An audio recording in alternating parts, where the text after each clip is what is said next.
bleed green? Are you an ultimate Eagles football fan? Well, you're in the right place.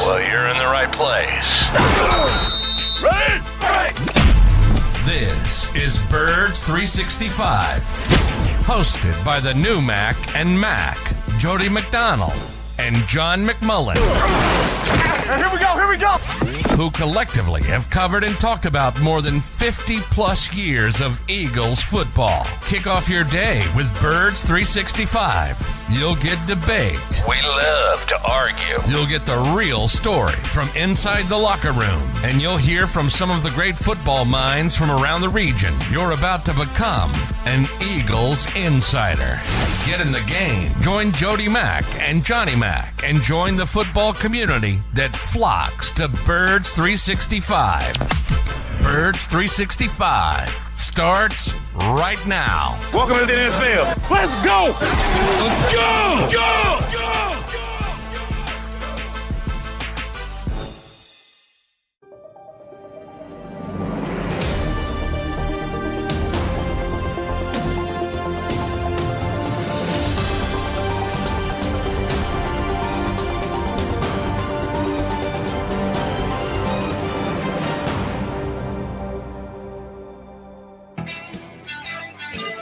Countdown continues to the big game. That would be Super Bowl 57 between the Kansas City Chiefs and your Philadelphia Eagles.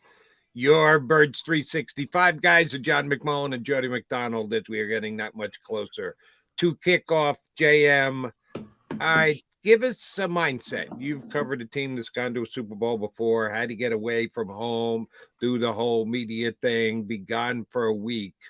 4 days out. Where are they at preparation-wise, mindset-wise? Where do you think the Eagles sit tomorrow, getting that much closer to Super Bowl 57? They're probably sick of it by now, to be honest. I brought That's up another thing you got to know how to cope with, right? Yep. I brought up Alshon yesterday. I'll bring him up again. He wasn't having it with some of the goofball questions by midweek, I would say.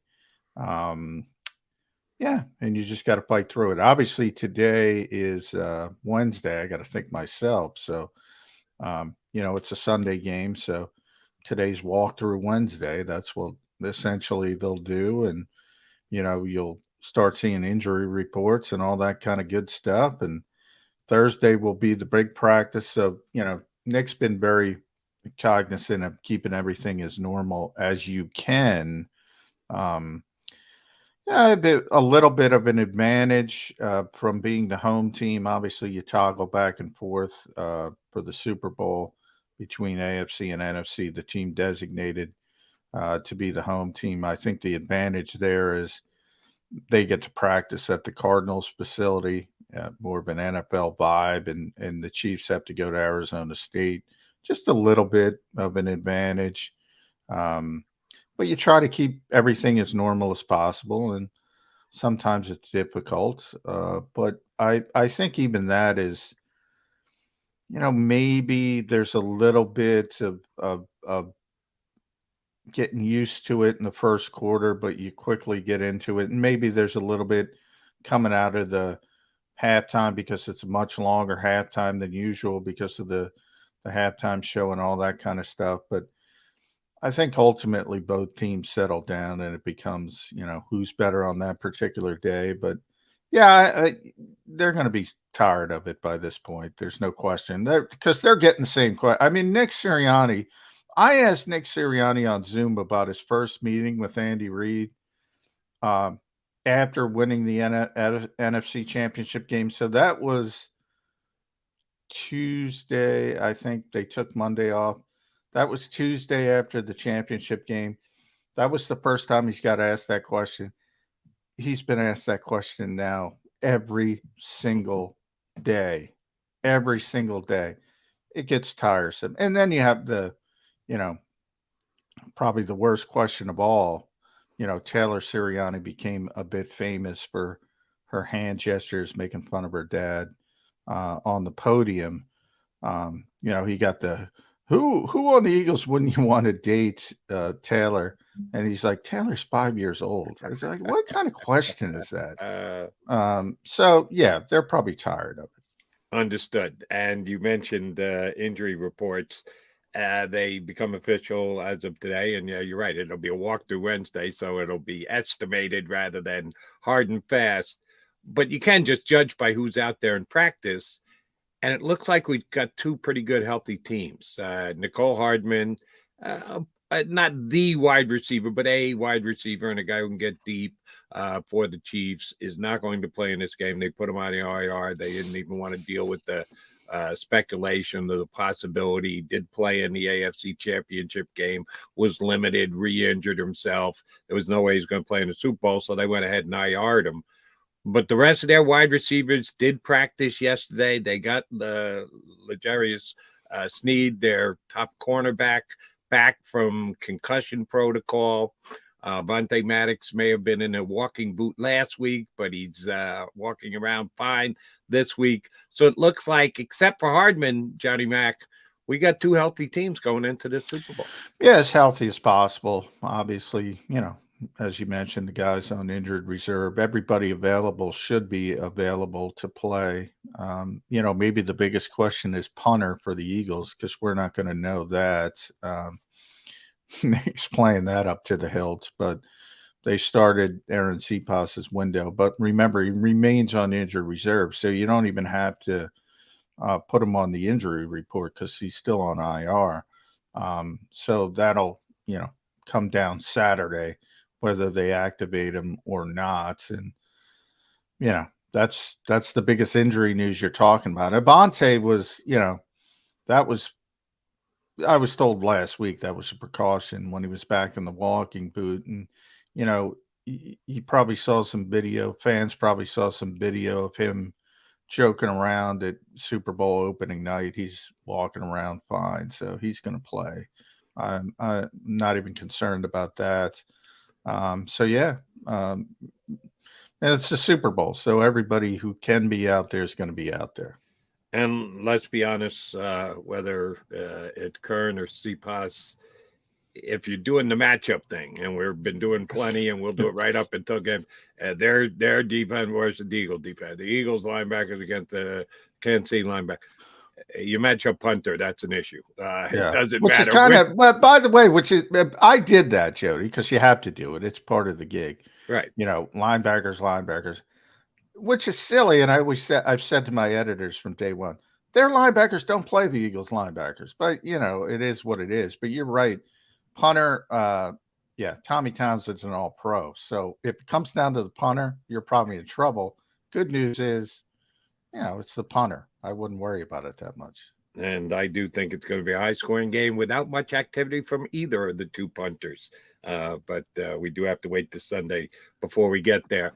Off the Monday, media day and little availability yesterday, one of the guys whose quote I appreciated because I thought it was both honest and important was Brandon Graham, one of the stalwarts of the Philadelphia Eagles, who is a Super Bowl champion from being a big part for his fumble, maybe the biggest play in the game, as a matter of fact, against the Patriots. I liked his quote on matching up against the Chiefs. You can't play scared against Patrick Mahomes. And I think that really does tap into the way the Eagles have to play defense on Sunday. We all know Mahomes is good. He's very good. He's the MVP. He might be the biggest star in the National Football League. Tom Brady now officially retired. If you had to ask me, who do I think is the face of the NFL right now, I'd probably say Patrick Mahomes before I would say anybody else. We know how good he is. He's the best quarterback the Eagles have played all year long. All that being said, Eagles can't play scared against him. You don't have any fear that will be the case on Sunday, do you? No, one thing I've learned from NFL players is they don't generally fear much, and sometimes that might be not a good thing. But yeah, I mean, they don't, and certainly teams that are as successful as the Eagles, they have a lot of confidence in themselves, and I don't tend to worry about things like that. But yeah, with Patrick Mahomes, it's more about, and we talked about it with Jason Cole yesterday. I mean, this is a generational quarterback. We're 5 years in, Jody. As him, remember, he didn't start his rookie season, so um, he's been a starter for 5 years. He's made the AFC Championship game. That's been the floor. You know, you go back to Tom Brady, the greatest of all time, right? There was a ramp up period. Aaron Rodgers, who I think you've been with me long enough to know what I think of Aaron Rodgers. There was a ramp up period. Now, again, he had the rookie year. He got to sit and watch. But then he's thrown into the deep end of the pool, and it's been just win, win, win, win, 80% winning percentage. In the playoffs, when it's supposed to be tougher because you're playing the toughest competition, he's 10-3. That's like 767, whatever. It's still, I mean, all this kid does is win football games, and you know the numbers are off the charts. Everything about him is spectacular. So you got to be wary. You have to understand what you're up against. But fearful, I think, yeah, I think that's not the right word. I think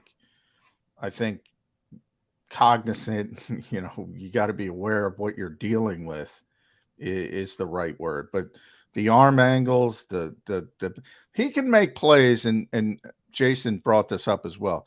He can make plays that other guys can't make, that you can't even put in the game plan because they can't make those throws, they can't do those things.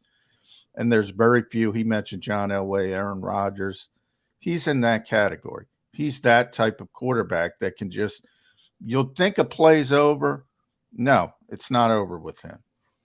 And one of the things that, and I know I've said it on Birds 365, I've been saying it on the air for 30 some odd years, that I think the NFL has always lacked, and I just don't understand, John, and I've never been a coach, but I think I would emphasize this more if I were a coach in the league when it comes to putting pressure on the quarterback. Not enough guys get their hands up. That you can't always get there. You and I have had our ongoing debate about how important pressures are. Well, I'm a sack guy. You're a pressure guy. You give more credit for pressures than I do. But here's one thing that guys just don't do enough in the national football. Get your hands up. Make it difficult. When you get there, get your hand up, get it in the passing lane. Sometimes you're going to get a batted ball. Sometimes you get a tip ball, goes up there, you get an interception. And there are some guys that have been good in it for their entire career in the NFL. They're few and far between. Guys just don't get their hands up. Now, I get it. You got a 300-pound guy mauling on you while you're trying to do it. It's not the easiest thing in the world. I'm talking about it as if it's just walking down the street. It's not. But this is one guy you don't even bother with that. Because if you get your hands up, he's just going to throw it around you anyway. He's going to drop down and throw it sidearm when you get your hands up. So, hey, I'm not going to get – you will not hear me on Monday go, and the Eagles didn't get their hands up in the passing lane. Don't even bother. Just get him. Get to him, knock him down, push him, do whatever you want. If you get your hands on him in any way, shape, or form, do it, because he can make magical plays out of angles that nobody can even see. Yeah, I've said, I've made the comp. To me, he's the Steph Curry of the NFL. He does things you're not supposed to do. And if you do it, it's the old, if you're a coach and you're watching on the sidelines, you say, no, no, no, no. And then yes, yes, yes, because he can do it. And if somebody else tried it, it would look like a disaster. And that's sort of the type of talent he is.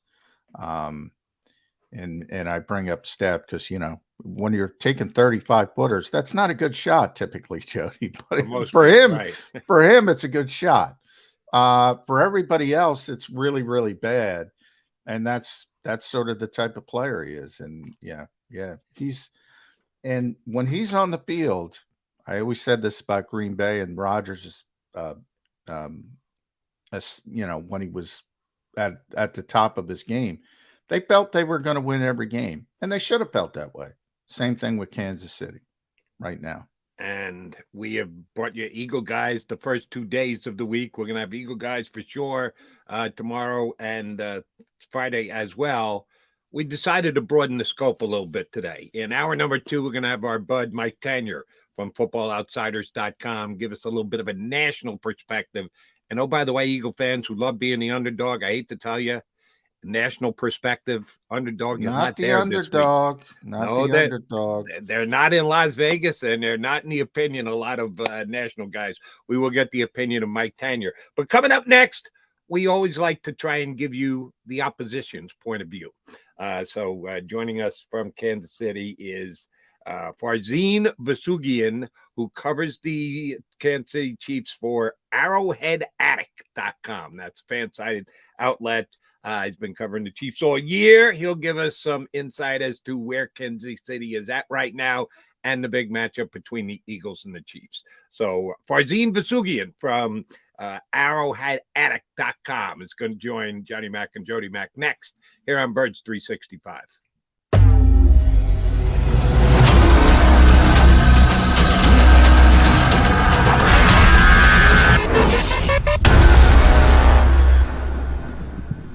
Post-game show with Seth Joyner. I knew that they had a running game. Derek Gunn. He has put in the effort. Devin Caney. Had we not won the Super Bowl, what would we be saying? And Mike Missinelli. Well, you know who Philly is. Post-game, now streaming on the 6ABC family of apps.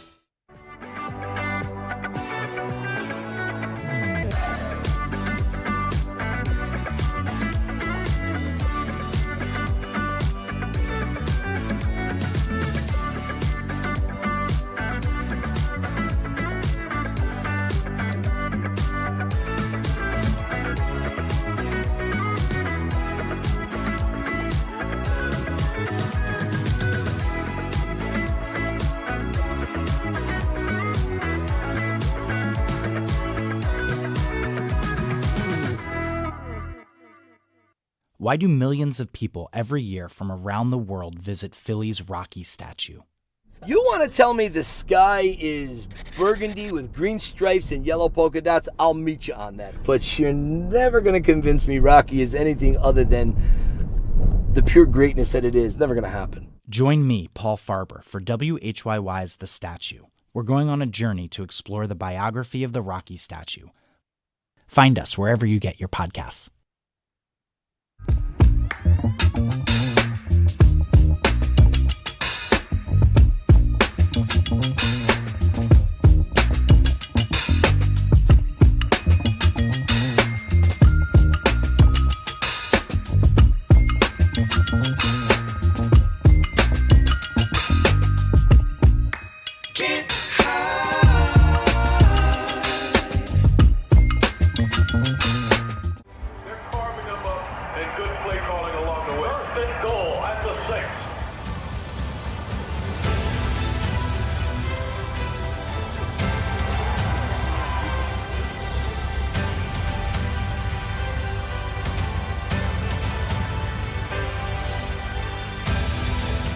Field of life, First Trust Bank is there for you. Champions on 3. 1, 2, 3. Because Philadelphia dreams deserve a Philadelphia bank.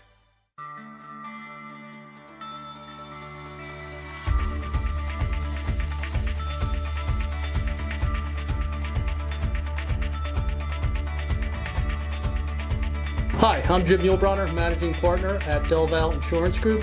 Give us a call. We're a local, knowledgeable agency, not an 800 number. Go Birds!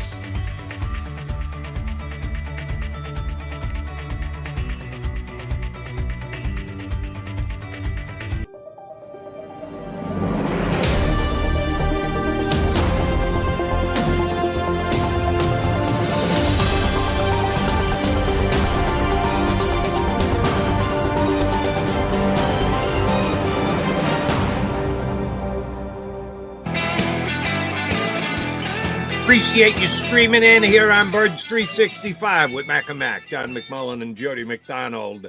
When you have as big of a matchup as we do in Super Bowl 57, you got to go behind enemy lines. You got to know what you're facing come 6:30 on Sunday. So we're going to get some Kansas City Chief insight from a guy who covers them day in and day out, does a great job for arrowheadaddict.com. And he was very good when he came on my CBS Sports Radio national show.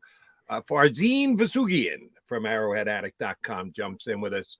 Farzine, we're getting the feeling here in Philadelphia about what it's like to be back in the Super Bowl. They were there 5 years ago, took a little bit of a respite, now back again. Old hat for the Chiefs fans and the people in Kansas City, their third in 5 years. Any ho-hum aspect to this Super Bowl for them? Boy, it feels like a long time. Because they missed the year. It's been a long time. Listen to you. Yeah. Maybe it's because of the pandemic. I don't know. Time works interesting during the pandemic, but the last time the Chiefs were in the Super Bowl, I'm sure you guys all saw, it was just a really poor showing for Kansas City. True.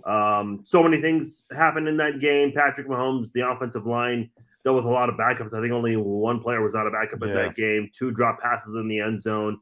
And I think a lot of people remember Andy Reid's son was involved in that car accident, and people feel like that really took up a lot of his headspace.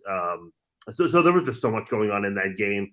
And I think a lot of people just want to see the Chiefs come out, not just competitive in this one, but come away with the win because of the way things went last time, especially with all this legacy talk going on with Patrick Mahomes. And now you see the Eagles. You mentioned, I know this is Jalen Hurts' first Super Bowl, but still this is a team that was in the Super Bowl not too long ago. So both teams trying to win their second Super Bowl in recent memory. So it's definitely a big deal. And, I know so much is being made about the Andy Reid Bowl and the Kelsey brothers, and that's great and all that. But, a lot of these guys, both teams have a lot of young guys that didn't play the last time these two teams won a Super Bowl. So a lot of players looking for their first ring as well. Yeah, a lot of players who didn't play last year when they faced off. Much different. I think it was week 4 in 2021. Where Kansas City sort of beat the Eagles in a shootout. Eagles weren't ready at that point, but one thing, Farzine, you talked about Patrick Mahomes and legacy. The guy's 27 years old. He's been a starter. I was just telling Jody for 5 seasons. The Chiefs have made the championship game at least. That's been the floor for this team. Yeah. It's a pretty amazing run.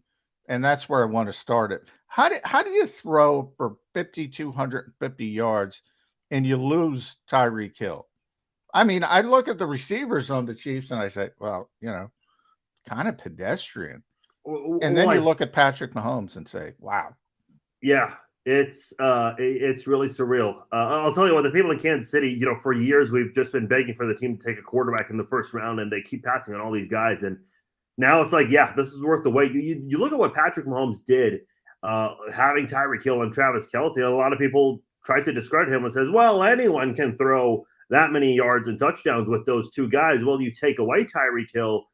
And a lot of people thought Patrick was going to have probably his worst year, missing the AFC Championship game. Some even thought missing the playoffs. But, I think pass protection was a really big key, something the Chiefs did not have in that Super Bowl we alluded to, Super Bowl 55. You've got an all-pro center. You've got a really good right guard in Trey Smith, both drafted last year. Joe Tooney, who came over from the Patriots last year, another elite offensive guard. And then you have Orlando Brown, who, was a Pro Bowler this year, but maybe one of the Pro Bowl invites that weren't as deserved. But at times he does have his ups and downs. I think as long as the pass protection is there, Patrick Mahomes can do anything out there. Yeah, of course you'd love to have Tyreek Hill. I think everyone would love to have Tyreek Hill back in a moment's notice. But this is a guy that knows how to distribute the football and get so many people involved. The only returning wide receiver this year was McCole Hardman, who has dealt with some injuries in the second half of the season. And the fact that he's doing this with essentially a whole new crew of wide receivers and Travis Kelce really being the only pertinent returning pass catcher that's still an active part of the piece right now is pretty impressive. But Patrick just does a great job of distributing the football all across the field, not just to Travis Kelce, but even to the backup tight ends on this team. All 3 of them have been really important keys when they've been available. And, sometimes you get the wide receivers involved as well. There have been some good depth guys this year from Sky Moore and Justin Watson And that's really been a big factor for Mahomes as to why he's probably going to win MVP tomorrow. Farzine, let me ask you about the Chiefs' offensive line. Andrew Wiley at right tackle is probably, I don't want to call him a weak link, but compared to the Kansas City offensive line, which is damn good, the Eagles had, rated by Pro Football Focus, number one offensive line. Chiefs, three or four. They do have one of the best lines in the National Football League and have done a pretty damn good job of protecting Mahomes all year long. But if that's their weak link, and you've got Hassan Reddick is having a career year, an all-time Eagle year in sacks, going mano a mano, will Andy Reid look to give help? We remember Andy first time here in Philadelphia. You tell me if he's changed. He's a guy who kind of believes in his offensive line and leaves them out there. And he's not going to be using a tight end on every single play to help out, or a back staying in to chip a rushing lineman. Are they going to try and help Wiley? And if they do, how do you think Andy Reid will go about doing it to try and neutralize Hassan Reddick? That's a really good question. That's something I've been talking about for the majority of the playoffs, because the Chiefs don't have a really strong presence at offensive tackle, both sides, both left and right. You've got some options of putting a tight end there. Blake Bell's a big guy. He comes in and does the quarterback sneaks because I don't know if you guys remember this, but Patrick. Oh, the Belldozer. Yeah, the Belldozer. Yes, Bell, at Oklahoma. I remember in 2019 the Chiefs did do a quarterback sneak with Mahomes, and he injured his knee. The Chiefs have never run a quarterback sneak with him ever. They're paying the guy more than $500 million, and they've never run a quarterback sneak with him since then. So Blake Bell kind of does some of that kind of thing.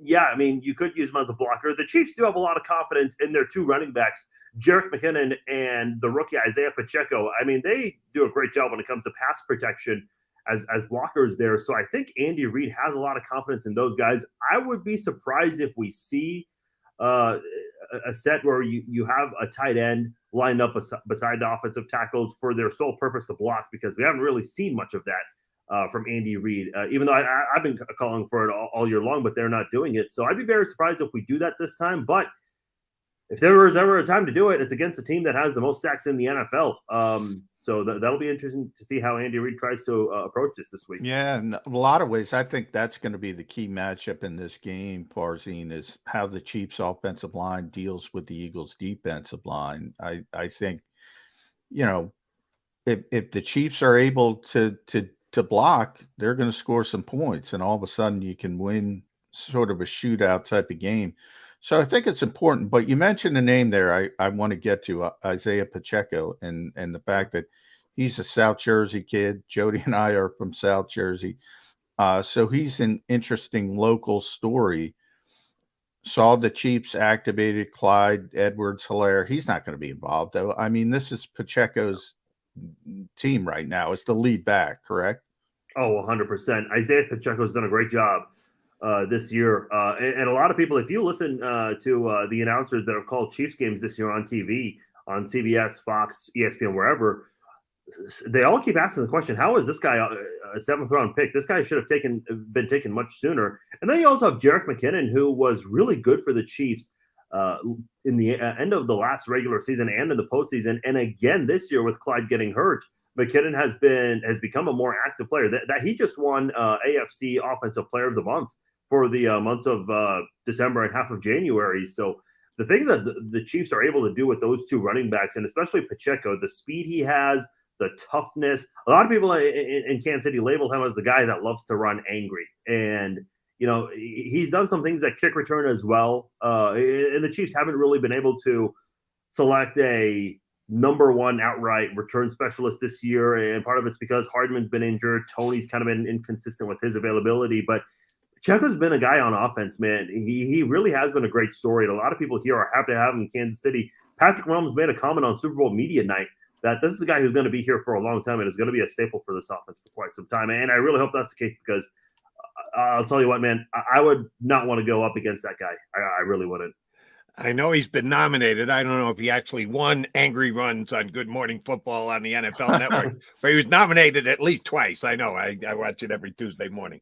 All right, we talked about the Chiefs wide receivers and the fact that Nicole Hardman is not going to play. They put him on IR. He gave it the yeoman's effort coming back for the AFC Championship game, but re-injured himself. So it's Juju Smith-Schuster and Tony from the Giants, who they picked up mid-season, and Marquez Valdez-Scantling. Scantling got the big touchdown against Cincinnati next week. Share the wealth. Patrick's going to throw it to whoever's open. Is there one guy that he has a little bit more confidence in than anybody else on the outside? We know Kelsey is option 1, 2, and 3, but who is actually option number 4 in the mind of the quarterback? Yeah, part of me wants to say Juju Smith-Schuster because this is the guy that he got off to a slow start, but he really picked up the offense midway through the season until his concussion injury that he suffered against the Jaguars in the middle of the season. This is a guy that was really getting the hot hand. But, Marquez Valdez-Scantling is a very interesting option as well. You mentioned he had a big game last week. He had the touchdown. He caught for, 116 yards, 6 catches, was targeted 8 times. He and Kelsey led the team in targets. So he's probably going to target him a little bit more. Marquez Valdez-Scantling has not necessarily been a big impact player on the offense for the Chiefs this year, but when he does get involved at times, he really does make the most of it, averaging almost 20 yards per catch. I mean, that's just hard to get away from. It would not surprise me if Marquez Valdez-Scantling had another big game. Tony did say on Super Bowl Media Night he's going to play. Juju, there has not been an official word, but he's been heavily involved in a lot of the promotions. And I think you could say this about any team, but generally speaking, I know with the Chiefs, they don't really like to promote a player if they're not sure about his availability. But we've seen a lot of Juju in the promotion, so that tells me he's probably going to play. But are those guys going to be 100%? I don't know. You saw McCole Hardman come back, and he did not look very good. Got injured in that Bengals game you mentioned. So would not surprise me one bit if Marquez Valdez-Scantling ends up being the guy that gets targeted a lot again this week behind Kelsey. And along with MVS, Barzine, Justin Watson also has that big yards per catch, so he can get down the field. So maybe there's not a lot of traffic guys at wide receiver, but they make big plays. Now, I want to get to the traffic guy, and that's Travis Kelsey, who we're very familiar with here in Philadelphia because of Jason Kelsey and their popular podcast and the Kelsey Bowl. So this is a question near and dear to my partner's heart. You mentioned the receivers. They're okay, but they're not great. How the heck is Travis Kelsey always open? Everybody knows he's getting the football. How is he always open? Going back to the Tyreek Hill thing we talked about, there were some doubters out there that said, well, now that Tyreek Hill's gone, Travis Kelsey's going to be double, triple covered, and Mahomes is not going to have anyone to throw to. Well, it ends up – something I was talking to Jason Dunn, I'm sure you guys are familiar with, former Chiefs and a former Eagles tight end. He was he didn't play in 99 because of the knee injury, but he was with Andy Reid that year. We talked about this last night about how, even when Tyreek Hill was here, they both got a lot of yards. I think at one point, Tyreek and Kelsey were numbers 2 and 3 in receiving yards at one point last year or the year before. I can't remember exactly, but it's like, I think what's so unique about Travis Kelsey is he's putting wide receiver numbers up. And I know there's this criticism out there. Oh, he's not a real tight end. He doesn't block. This guy lines up in the slot so many times. But he does line up as a tight end as well. No, he doesn't block as much as a traditional tight end would, but this is a guy that just finds a way to do these moves that you don't see from any other tight end. I remember last year, it was near the end of the regular season or the postseason, he catches a pass, and as soon as he turns around, he doesn't even move. He just lets the defender slip right by, completely misses a tackle, which obviously is going to frustrate any defensive coach, and just keeps running. I mean, the things that this guy does at the tight end position, and we're talking about a city that's seen Tony Gonzalez before. True. We have not seen this kind of talent at this position before. It's really insane what this guy's done at that position. And people thought we would never see it again after the Tony Gonzalez trade to Atlanta. And here we are with Travis Kelsey. I mean, it's so cool to see. And Chiefs fans are very fortunate to have this kind of a tight end, maybe even better than Tony Gonzalez by the time it's all over with. Barzine, I want to jump over to the other side of the ball with you. How key was it for the Chiefs to get back L'Jarius Sneed, who went down early in the championship game against the Bengals? Concussion protocol, those things can go many different ways. He's already back at practice. Looks like he's cleared from the concussion protocol. Looked like he's a full go for the game on Sunday against Eagles. How big is his re-addition to this Kansas City defense?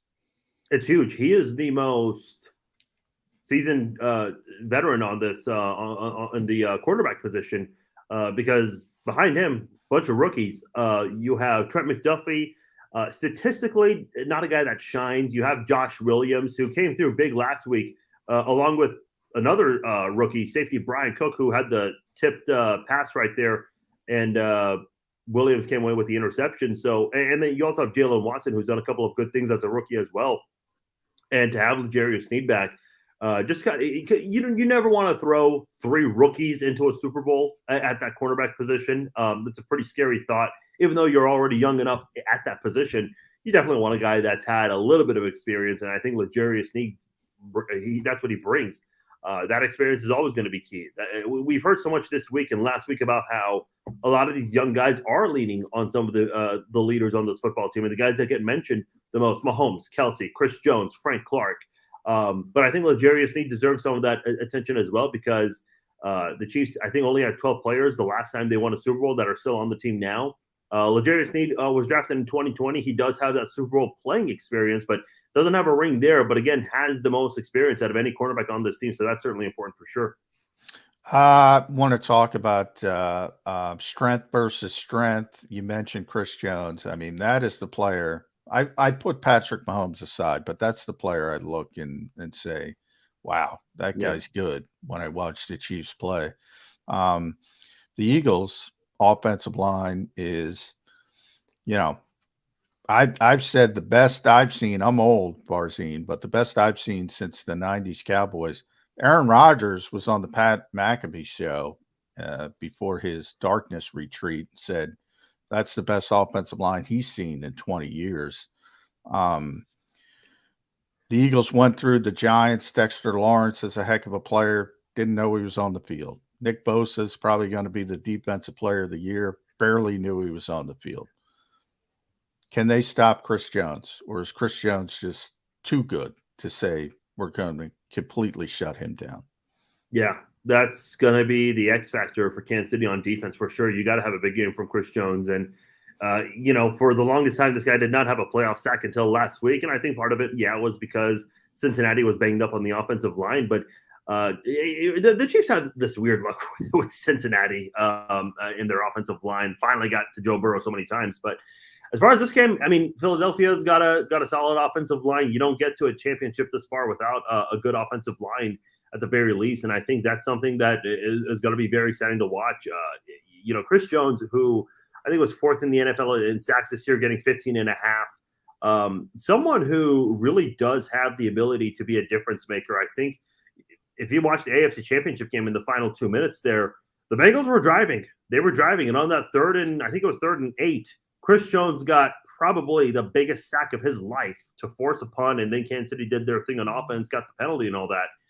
Man, I'd like to think Chris Jones is going to be a problem. I mean, a lot of offensive linemen have tried to double team him and still struggle at times.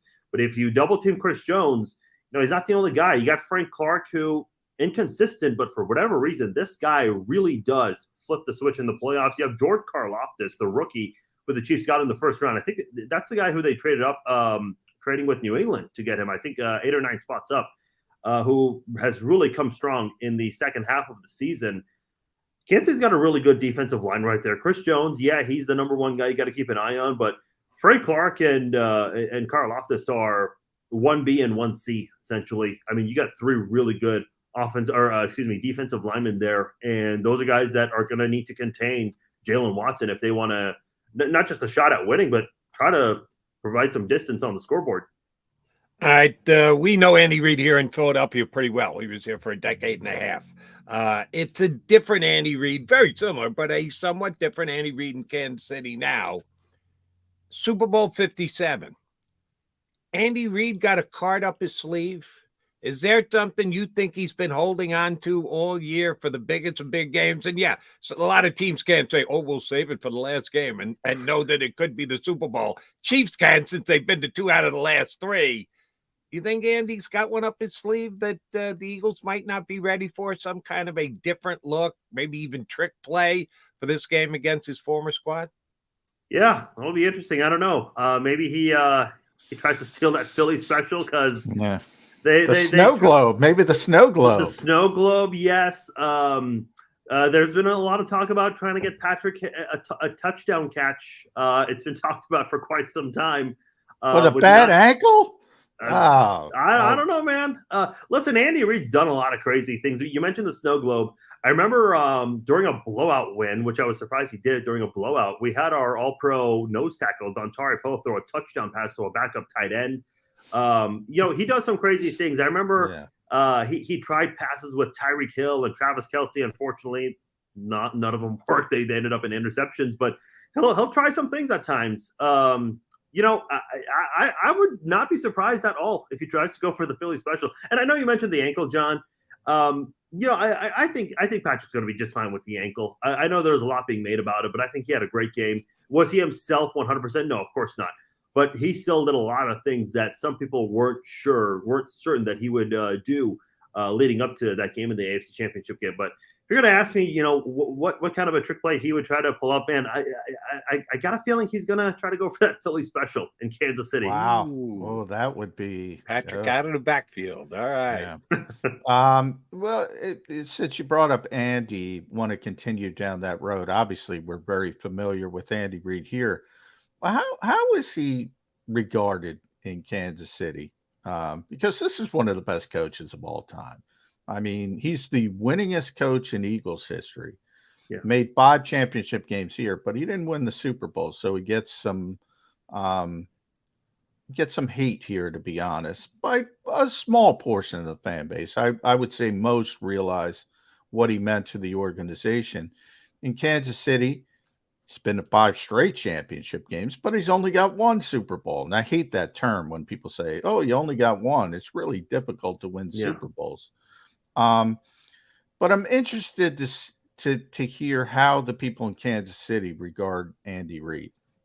Well, let's not forget, before Andy Reid, the Chiefs had a 2-14 season, and so many things bad things happened. Nick Sirianni was there. Nick Sirianni was there. Yeah. Nick Sirianni was here for 4 seasons as an assistant. And when you go from that 2-14 team, Andy Reid comes in and goes 9-0. And that's amazing, by the way. It is. And I know so many people bring up the schedule and the Chiefs going up against backup quarterbacks that year, but man, the Chiefs got their butts kicked by a lot of those teams last year, the year before, I should say. Yeah. So, Andy Reid really set the tone with that turnaround. And the Chiefs have not been below 500 since then. They missed the playoffs once. They were a 9-7 team his second year here. And I'll never forget the 1-5 start in 2015.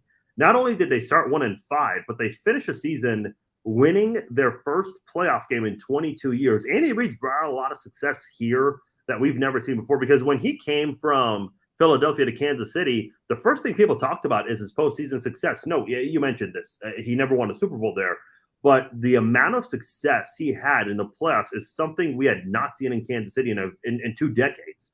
No playoff wins for a long time. The things that he's been able to do with Alex Smith, and I'll even say Jamal Charles. Jamal Charles was already an all-pro running back before Andy Reid. Andy Reid made him even better. The things that Andy Reid is able to do with players and to help them maximize their potential is just incredible. Things that we have never seen before in Kansas City in terms of guys having them play even above their potential, I would say. You mentioned the amount of championship appearances. He's been to 9, now 10 conference championships. When you've been to that many, you would think there would be multiple Super Bowl wins. And listen, let me say this, because even with a recent Super Bowl win, there's been a lot of criticism about Andy Reid, his play calling, and some of the things he's done.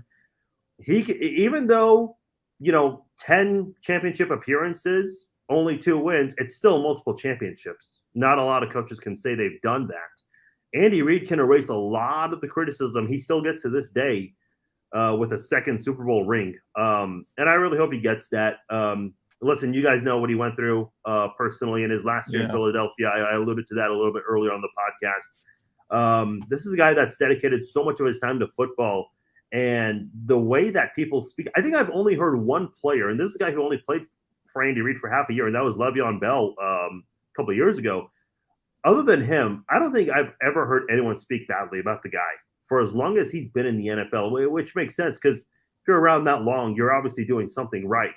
I know there are some retirement rumors out there, but yeah, it would be really special for him to get that second ring for sure.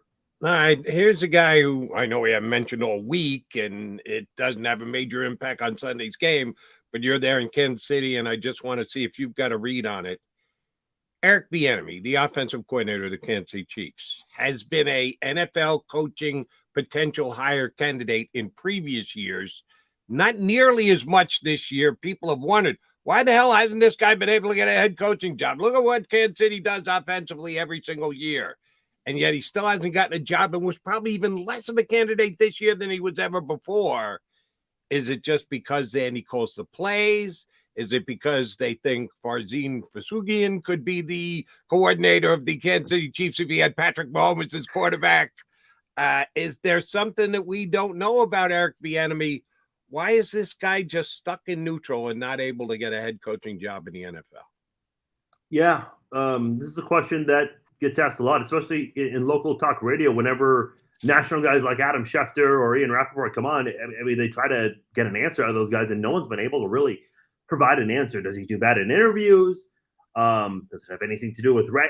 I personally don't think it has anything to do with race. We've seen black head coaches get hired in the past couple of years, but you know, when Andy Reid's your head coach, and this is his offense at the end of the day, and when you have Mahomes and Kelsey, do people maybe fear that? Because look at the Belichick tree. Belichick, we all know, is the most successul coach ever, but his assistants, wherever they go, I mean, who's the most successful Belichick assistant? Yeah. I might be willing to say Bill O'Brien, and that's not even a great answer there. No. I mean, Bill O'Brien had a little bit of success in Houston, but again, he got canned at the end of the day. He's back in New England now. I think, you know, people have wondered because there have been some teams reaching out for offensive coordinator interest in Bieniemy, but he's turned those down, according to him, this week. I will say this, because you mentioned he's not getting interest this week, and I think part of it is because there are not a lot of head coaching openings, but Indianapolis has not made a decision yet. I mean, they could easily go with Jeff Saturday right now if they wanted to.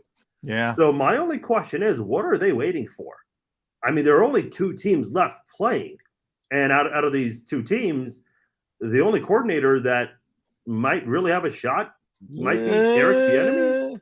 Shane Steichen of the Eagles is interviewed twice for the Indy job. Oh, has he? Okay. Yeah. All right. I didn't realize that. My bad. Yeah. Now, you know what, Farzin? Also, Arizona, I think Mike Kapka might get that job. I really do. And even though he left and he was with the Giants as the offensive coordinator, he's an Andy guy. I mean, make no mistake about it. Mike Kapka is an Andy guy. Well, and I think he might get that job. You know, it's interesting because, Kafka did have to leave Kansas City to get an offensive coordinator position because Eric Bieniemy keeps getting passed up on. I've asked this before. Does he need to leave Andy Reid, Mahomes, and Kelsey so he can prove, I can succeed with a Daniel Jones type of guy? I don't know.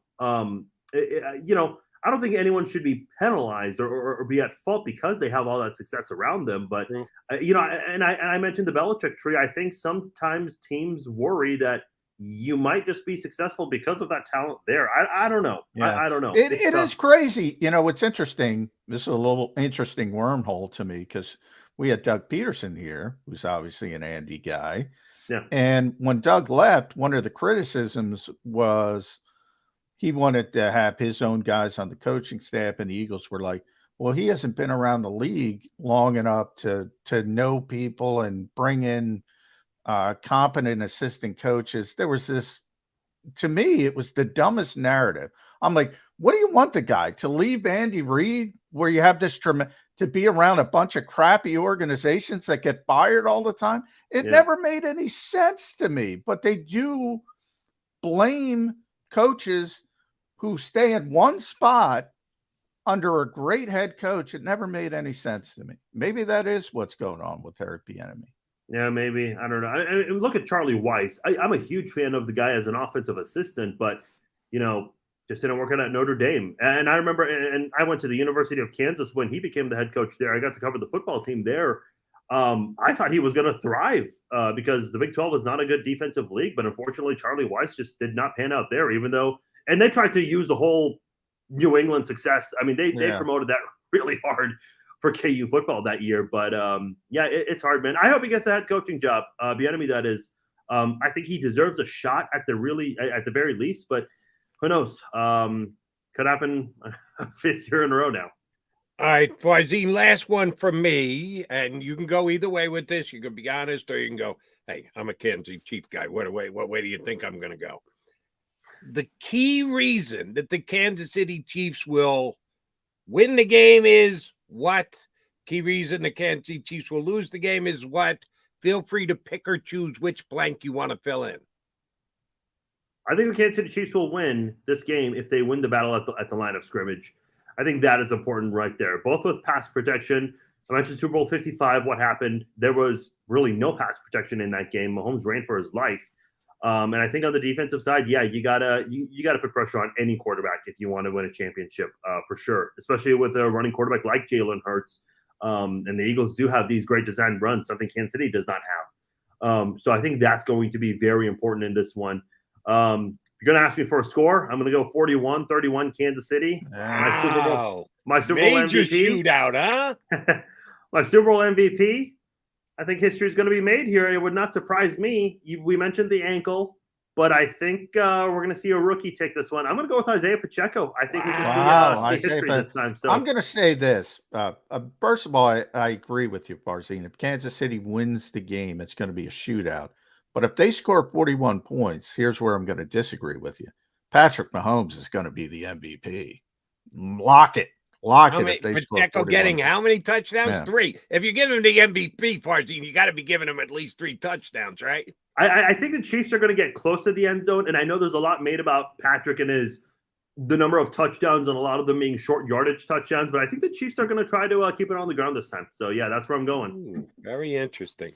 Farzine, you did a great job for us. We thank you very much. Enjoy the game on Sunday. Good luck to the Chiefs. All right. Thanks, guys. Take care. Good luck to you guys as well. Thanks for having me on. Our pleasure. Thank you, Farzine. Farzine Vasugian did a nice job breaking it down for us right there until the end. 40. The Chiefs are going to score 41. The Chiefs are going to win the war in the trenches. No, that's why I think the Eagles are going to win. What did he say the score was, by the way? What 41-31. Oh, I thought for a moment he said 41-33. Super Bowl. Yeah, no, he didn't go there, but 41-31 is a whole lot of points. I like the over 2 in a game. It's either 50.5 or 51, depending on where you're finding it. As I said, I agree with Farzine. If Kansas City's going to win this game, they're going to score a lot of points. So I don't have any problem. They can score 41 on anyone. However, what he also said should give Eagles fans a lot of confidence. He thinks the Chiefs have to win the line of scrimmage to win the game. They're not going to win the line of scrimmage. No. So you can feel very, very comfortable. The Eagles have the great offensive line, the great defensive line. That's what the Eagles are. They're going to win the line of scrimmage. It was a nice, positive, optimistic Kansas City narrative that he put out there. And if you want to go there, you got to have a way to tell your tale. We just don't think that that's exactly the way it looks on paper right now. But they got to play the game on Sunday. We'll continue to talk about it. He's John McMullen. I'm Jody McDonald. We'll come back, talk more about Eagles Chiefs, Super Bowl 57 right here on Birds 365.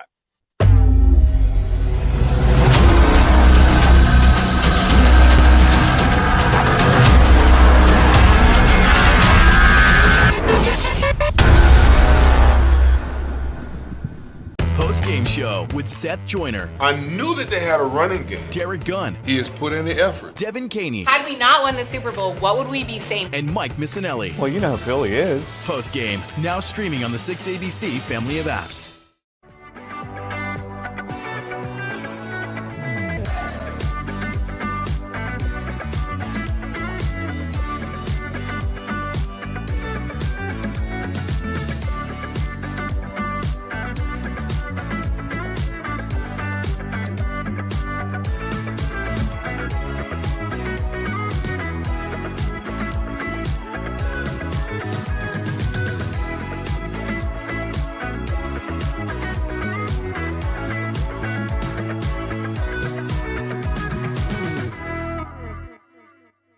Why do millions of people every year from around the world visit Philly's Rocky statue?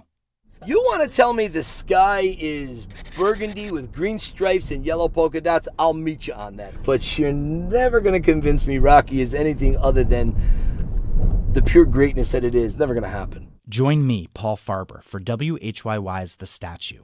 We're going on a journey to explore the biography of the Rocky statue. Find us wherever you get your podcasts.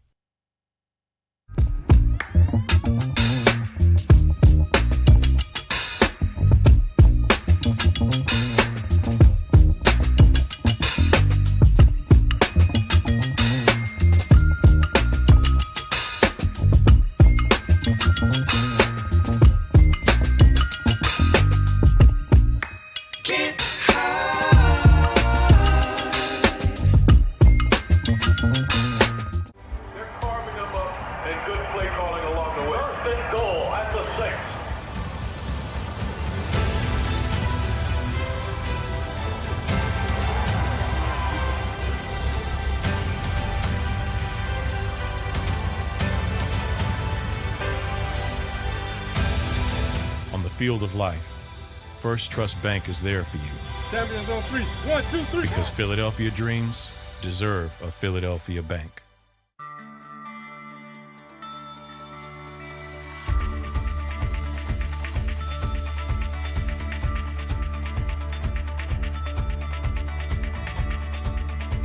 Hi, I'm Jim Muehlbronner, Managing Partner at Delval Insurance Group.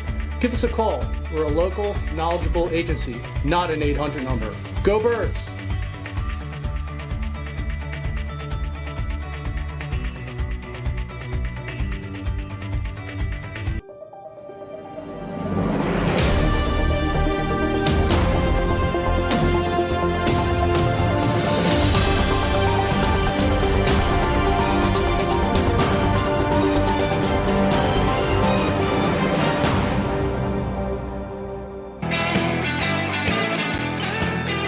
Johnny Mac guys here on Birds 365. Coming up next hour, Mike Tanyer from FootballOutsiders.com. Been a good semi-regular contributor here with us on Birds 365. Always has some good stats and figures and numbers to tie into games. Looking forward to talking to Mike coming up in less than 20 minutes from now. Johnny Mac, we just had Farzin Vasugian on with us, and he gave us a Kansas City, not only insight and perspective, but also a little bit of a rooting interest prediction there at the end at 41-31. That'd be 72 points. That'd be a hell of an exciting Super Bowl. Wouldn't go over well here in Philadelphia because the Eagles are on the short end, but it'd be just from a neutral observer's perspective, that'd be a hell of a Super Bowl. A whole lot of points scored. He went to the war of the trenches, which you don't think the Chiefs can win. I don't think the Chiefs can win.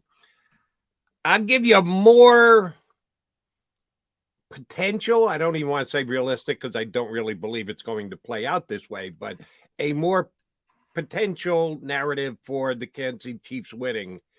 2 words, plus, minus. If the Chiefs come out on the heavy end of the plus minus, then I got a chance to win the game.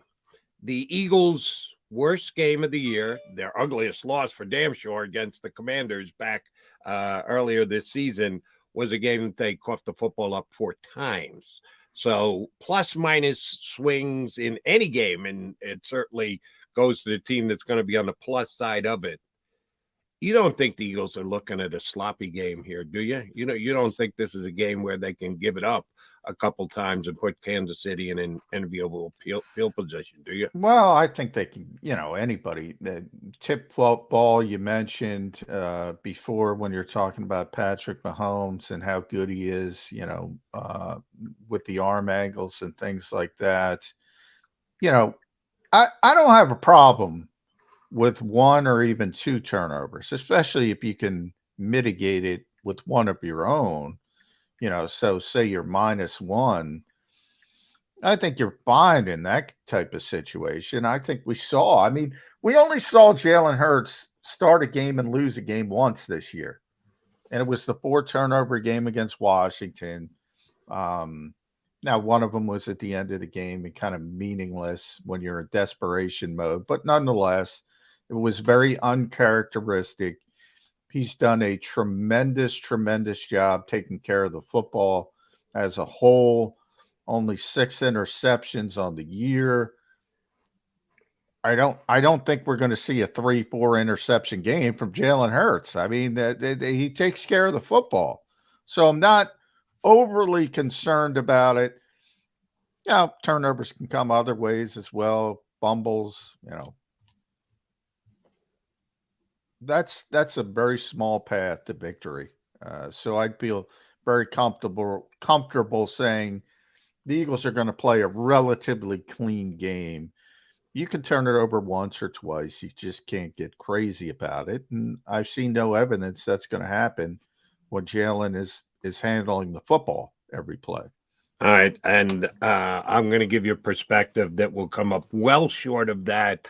I had Bob Vitrone Jr. on my WIP show last night, Mr. Boop Stats, and he laid one on me that I did not know, had not heard prior to Super Bowl 57.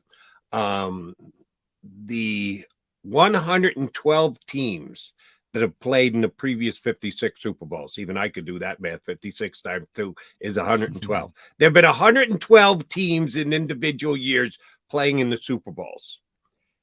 Do you know how many of them have gone through the Super Bowl, finished their postseason run, and had 0 turnovers? So 0 turnovers during the postseason? During the postseason. I'm going to say it's a low number. I'm going to say it's 112. I'm going to say, let's go 10. As low as you can go. Wow. No team has ever gone through the playoffs, made it to the Super Bowl, and not had a turnover. It has never happened in the 56 years of the Super Bowl. How many turnovers did the Eagles have so far in the postseason, Johnny Mac? 0, I believe. Yeah, Jalen hasn't thrown an interception. Yeah, no fumble loss. No, 0. Wow. So they come into the game with a clean turnover record. Now, you said it here a couple times. Said it yesterday, whatever. They could survive a turnover or two as long as they get 1 or 2 of their own, and it's a balance thing. You're right. What you're saying is spot on accurate. But there's a little history to be made here, and the Eagles have done a great job. Now, they've had a lead in both games. They haven't had to put, quote unquote, the football at risk because they were trying to rally or come from behind. We don't know that'll happen this game either, but I also don't think they're going to get out to as big a lead as they had against either the 49ers or the Giants. But the Eagles have not had a turnover yet this postseason. So if the the Chiefs are banking on that, well, we'll get Kansas City turn the ball over. We'll get the Eagles turn the ball over. Eagles haven't turned the ball over in the postseason, and they might not do it on Sunday either. And, as I said, Jalen is just taking care of the football. So that part of it, is not going to be crazy from that standpoint. So it does surprise me that no team in that entire history has done that, because it's not a ton of games. There's, especially when you're the number 1 seed, and there's been some dominant teams over the years. You think somebody would have played a clean postseason. That's pretty amazing.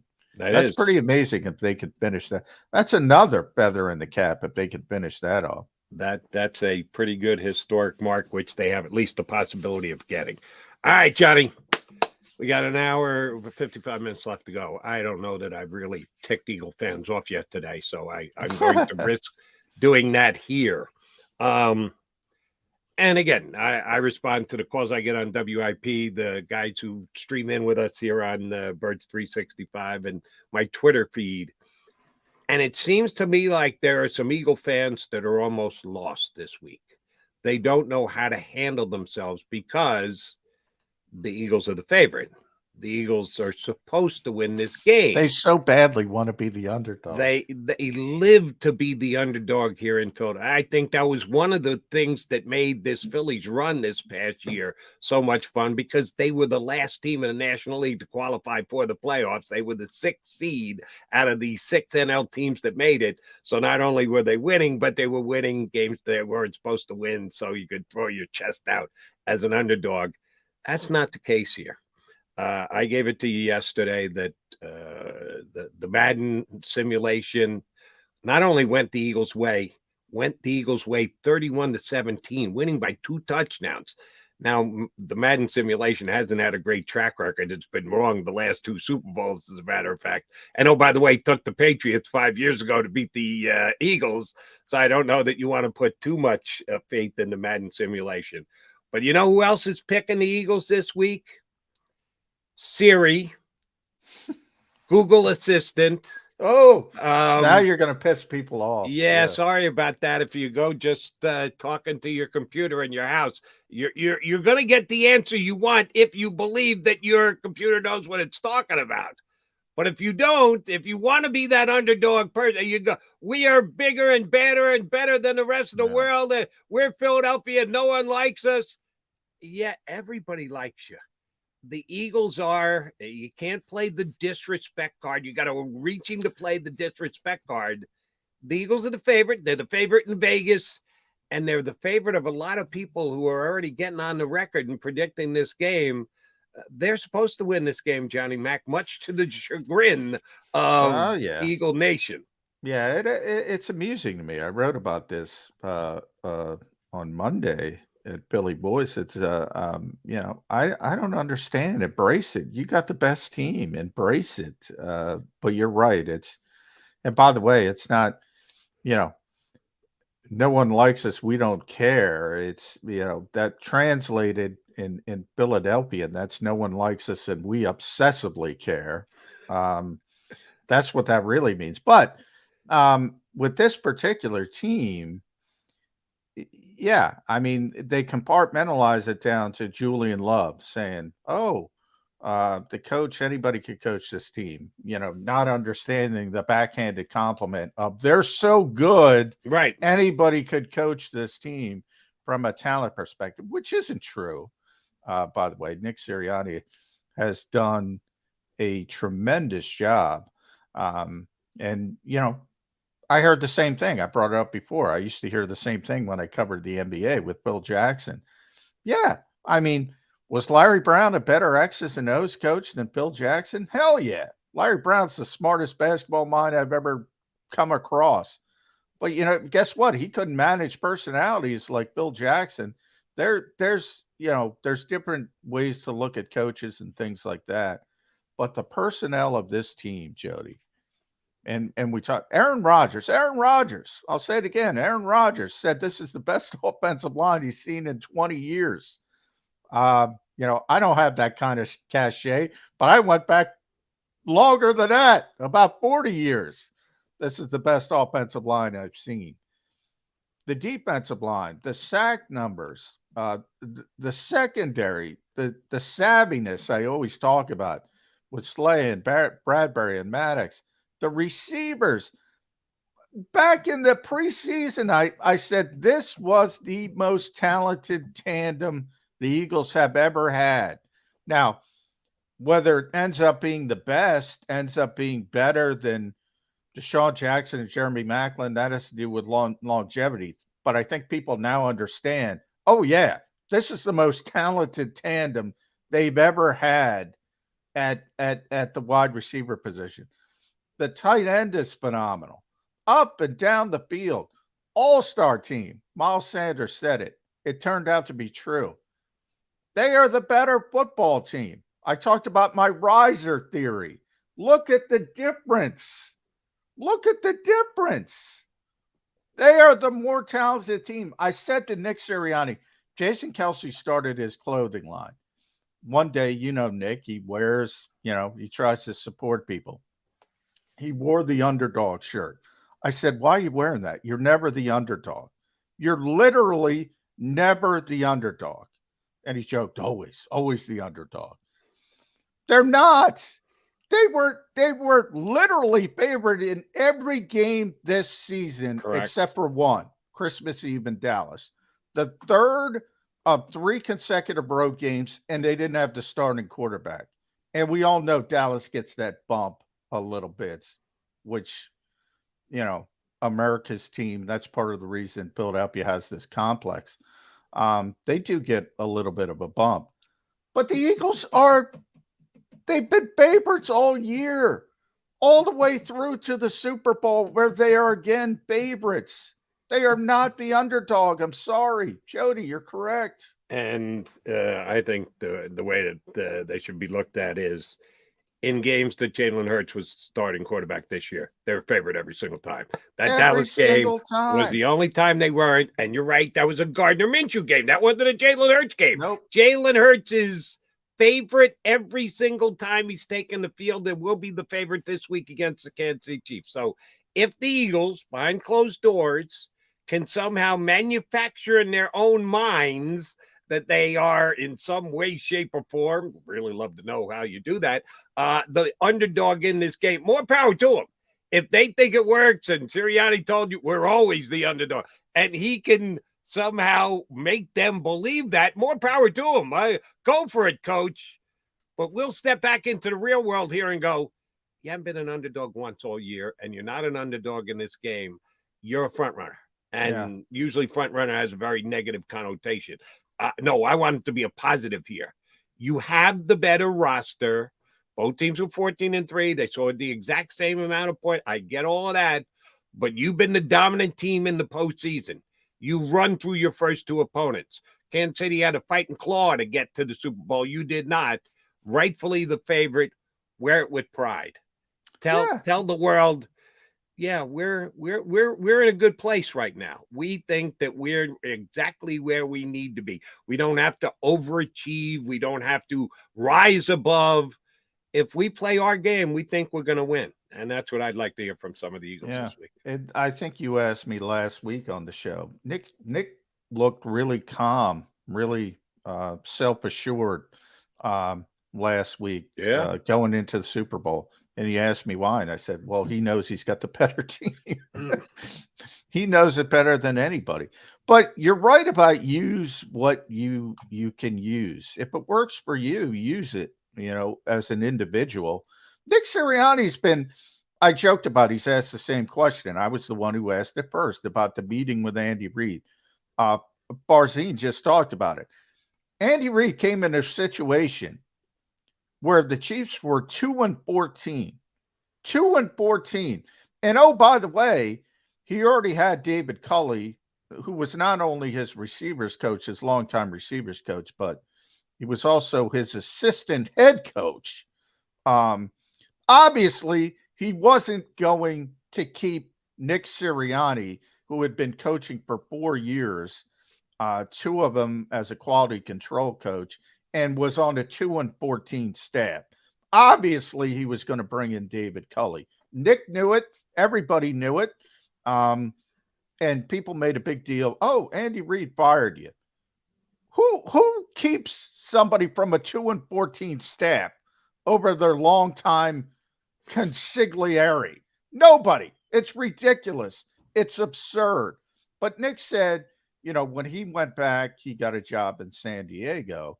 And when he went back to Kansas City the next year, and remember, Andy turned that team around right away. Yep. They were 9-0 at one point, turned them around right away. San Diego upset the Chiefs, and he got jacked up about it, because he wanted to prove. But that's Nick, man. Nick is competitive. But he knew he wasn't upset at Andy Reid. but you use what you use. I have no problem with that. But this underdog nonsense, it's time to stop it, Philadelphia. You got the best team. Embrace it. Stop it. Stop they do it. going Stop into this game this week. All right. We're hoping to hear from Mike Tanyer coming up in 5 minutes from now. I do want to run one thing back by you before we get Mike, because you're a pretty good football historian, and I agree wholeheartedly with you. How many years we have to go back? At least 30 to find an offensive line as good as this one. That Cowboy offensive line in the early 90s was the best I had ever seen then, and I would still say since. Although this Eagles line, if they can get Jason Kelsey to come back and stick around and do one more year and have the same dominance again next year, they could pull even and or maybe even surpass the Cowboys. But I want to tap into your historic knowledge here for a second. What NFL quarterback, 56 Super Bowls played, what NFL quarterback, one of those 112 teams that played, one guy rushed for more yards at the quarterback position in the Super Bowl than any other? You want to take a guess? Wow, I'd have to think about that one. No, give it to me. I don't want to embarrass You don't want to myself. go. There's a method to my madness. That would be Steve McNair in the 1999 Super Bowl that the Titans came up one yard short in. Yeah. And it wasn't a McNair run. It was a McNair pass where Jones got tackled at the 1 yard line and just came up short. He holds the Super Bowl record for rushing in the Super Bowl at 64 yards. At number 3, it's so shocking to me. At number 3, the 490 quarterback, God, I'm zotzing out on his name now. Colin Kaepernick, who got blackballed, is number 2. Colin Kaepernick. Yeah. Colin Kaepernick is number 2 at 62. Another that would have been my guess. Would have been your guess. You would have gotten number 2 then. Very good. At number 3 is another 49er quarterback. Steve Young. No. Wow. Joe Montana? Joe Montana. Wow. 59 yards on 5 carries against Miami, against Dan Marino. He has got the third most. You could have gotten to 112 teams and maybe not coming around to Joe Montana. I think that's another record that can be set. Oh yeah. I think I talk about it all the time. When we went back to all those old tropes are dying when it comes to the NFL. You hear it all the time. I still hear it. Oh, running quarterback can't win the Super Bowl. First of all, the goalposts are going to change, right? If Jalen Hurts wins the Super Bowl, people are going to say, well, he improved so much as a passer. So it depends on your definition to begin with. But yeah, whether it's Jalen Hurts or somebody else down the road, Colin Kaepernick, if he won, running quarterback, I mean, dual threat, mobile, whatever you want to call it, the entire league is headed in this direction. So you better keep enjoying that for the people that want to go down that road, because that's going to get blown up very quick. And I personally think that, and I think the number is like 50.5 yards. You want a Super Bowl prop that you should be thinking about? I think that he's going to be a major part of the offense, Jalen Hurts, with his legs on Sunday. So rushing yards for the Eagles quarterback may be able to become the Super Bowl all-time leader. So maybe we'll have the all-time Super Bowl leader and the first team to never turn it over through a postseason run. A couple of things to keep your eye on Sunday. Yeah, first thing first, Eagles more points on the scoreboard than the Chiefs, but there are a bunch of other things that are up for grabs too, including being the gold standard of the National Football League. I'm going to beat that one to death until the game on Sunday, I can guarantee you. All right, coming up next, we're going to have our bud, Mike Tanyer from Football Outsiders, giving a national perspective of this. And I haven't talked, I exchanged texts just to book him to come on the show, but I haven't asked him anything about the game. Are you going to get ticked off at him too when he picks the Eagles to win? Because you got to be an underdog going into the big game. God forbid people think the Eagles are going to win. We got some snotty responses on Farzine picking the Chiefs. There you go. You got your underdog spot already today. We had a Kansas City guy on to pick the other side. We got Mike Tanyer's insight for the upcoming big game. He joins us next here on Birds 365.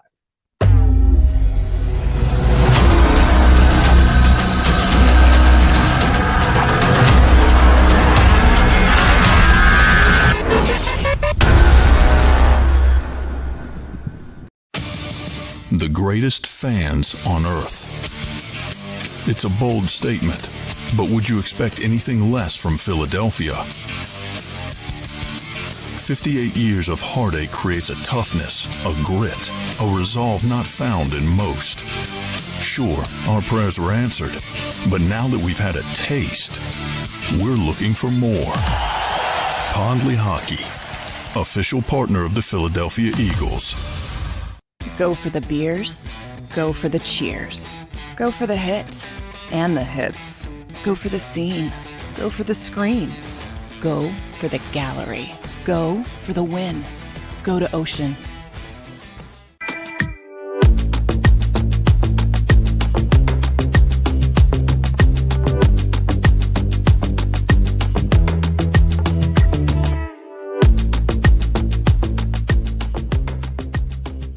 We all know that taxes are just part of life. It's true during our working years, but also in retirement. But what you might not know is up to 85% of your Social Security benefits might be taxed. Our team at Thrive Financial has helped retire thousands of people across the Delaware Valley by asking questions they never knew they needed to ask, including how their Social Security benefits might be taxed. It's time to be proactive on taxes. Get your Thrive Retirement Tax Playbook today. Jeff D'Ambrosio doesn't need a special event to appreciate his customers. Jeff shows his appreciation to them every day of the year. Jeff makes sure to stock more new inventory than anyone and guarantees prices and payments that nobody can beat. There are so many reasons that thousands of customers know Jeff is the easy, friendly place to do business. More for their trades, no judgment zone for credit issues, the best, most reliable service department in the country. That's why I like Jeff, and I know you will too. Jeff will satisfy you every day. Jeff D'Ambrosio, Destination Downingtown, Owner Appreciation Event. Post-game show with Seth Joyner. I knew that they had a running game. Derek Gunn. He has put in the effort. Devin Caney. Had we not won the Super Bowl, what would we be saying? And Mike Missinelli. Well, you know who Philly is. Post-game, now streaming on the 6ABC family of apps. Why do millions of people every year from around the world visit Philly's Rocky statue? You want to tell me the sky is burgundy with green stripes and yellow polka dots? I'll meet you on that. But you're never going to convince me Rocky is anything other than the pure greatness that it is. Never going to happen. Join me, Paul Farber, for WHYY's The Statue. We're going on a journey to explore the biography of the Rocky statue. Find us wherever you get your podcasts.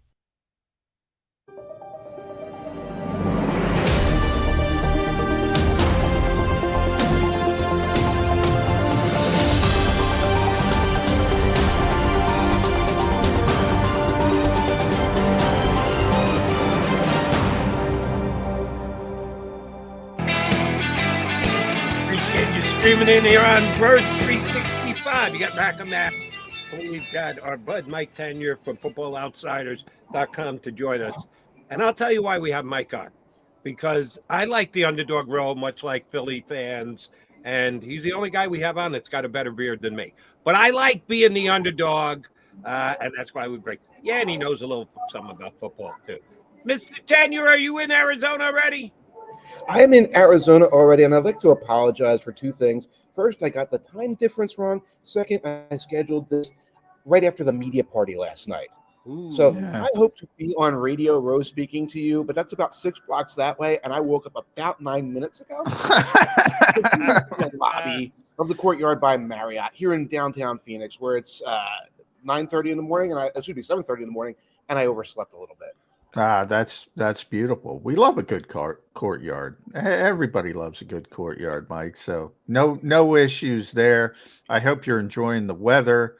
Hopefully I'll see you. I'll be out there later in the week coming out for the game. But I guess we'll start. I saw you did a piece at Football Outsiders on the so-called tush push of the Eagles. So I want to talk about this offensive line as a whole. Mm-hmm. And are there any numbers that talk about just how dominant this offensive line has been? Because I got to tell you, Mike, Aaron Rodgers was talking yesterday in between his nutty ramblings and saying this is the best offensive line he's seen in 20 years. I go back to the Cowboys of the early 90s. I mean, this offensive line is unbelievable. I think it's in that category. You mentioned the Cowboys of the 90s. I think it's better, certainly equal to the Cowboys a few years ago when Zach Martin and Tyron Smith and the center were all healthy. Here's a stat for you. Aaron Schatz, the boss, has been throwing it around a lot this week. I believe if you go from week 9 on through the playoffs and you take out the Minshew games, the Eagles' running game is the second best running game Football Outsiders has on record, going back to 1981. Wow. So this is a running game that, like, once it got itself together and when Jalen Hurts is a part of it, is up there on a par, for example, or those Cowboys teams, or the Lamar Jackson running team from a couple years ago, which was wild for the Baltimore Ravens. So that's an indication of the success this offensive line is having, that they're generating numbers like that. All right, so I just said this with John. See if you go with me on this. The last couple of games when Jalen's played, the Eagles have called some plays tentatively. They didn't want to put him at risk, didn't want to get him hurt, got another game to play, got to make the play. All right, beat the Giants, got to win and get to the NFC Championship easy. Got to beat San Francisco, then we got to get to the real game, the Super Bowl. So I think the play calling has not used Jalen and his rushing abilities to its greatest effect. Right. There's no more games to follow this one. Next is OTAs, and I don't think they're sweating that at all. You think they take the wraps off, and this is a big Jalen running game for the Eagles quarterback? I think they took the wraps off midway through the second quarter against the 49ers, frankly. Because while his rushing numbers total in that game weren't extreme, if you look at the late second quarter, early third when they're trying to ice that game, Jalen calls his own number a few times in that. And it had the desired effect. So I think absolutely it will be part of the game plan to let Jalen do what Jalen wants to do. And a lot of that is it's a zone read. And if he sees what he likes, he has the green light to go. And I think he will see what he likes. One of the best matchup for the Eagles in this game, we just talked about the offensive line. Chiefs' run defense is not particularly strong. The Chiefs' run defense is Patrick Mahomes is going to score 40 points on you. So that's their run defense. And they don't have a lot of great exterior players. So if the play is called that it's an outside zone run for Miles Sanders and the option is to keep it and go the opposite direction, Jalen might be like, I could do both. I could do either. Now usually the fault on that is you give it to Sanders, let him do the job. But if they're loaded up to one side, we saw the 49ers loaded up to one side a lot. And the Eagles were manipulating that. If the Chiefs do that kind of thing, Jalen's going to take off.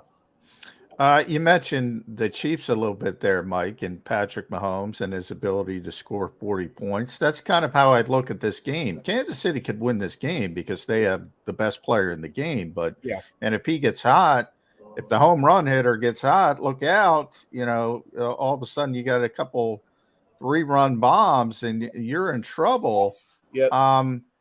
Can they win this game in any other fashion than a shootout? In other words, they have to score points. Can they win it in any other fashion? I don't see them winning a lower scoring. It's not going to be a low scoring game. Yeah. I don't see them winning a lower scoring close game. Their defense is not built for that. I think one thing they could do is try to attain a little bit more balance and take it away from Mahomes a little bit. Another thing the Chiefs don't do particularly well is run the football consistently. It is still very much an Andy Reid type of team where it's like, what? Why run? I'll run in the fourth quarter up by 3 touchdowns. That's when I'll run. I think they're going to want to try and do that and leverage the fact that they have a very good offensive line as well. But I think of it as an offensive line built for run blocking. Again, they pass protect pretty well, but Mahomes also takes care of himself moving around in there. If they can get some push on the offensive line, do some of the things that mid-season teams were doing, especially before Sue came in here, what the Commanders were able to do, what the Texans briefly did early in that game, and it's like 2nd and 5, 3rd and 1, first down. Chiefs hate playing that. Andy doesn't like playing that. If they do a little bit of that, then they could do something where they slow the game down and still have success.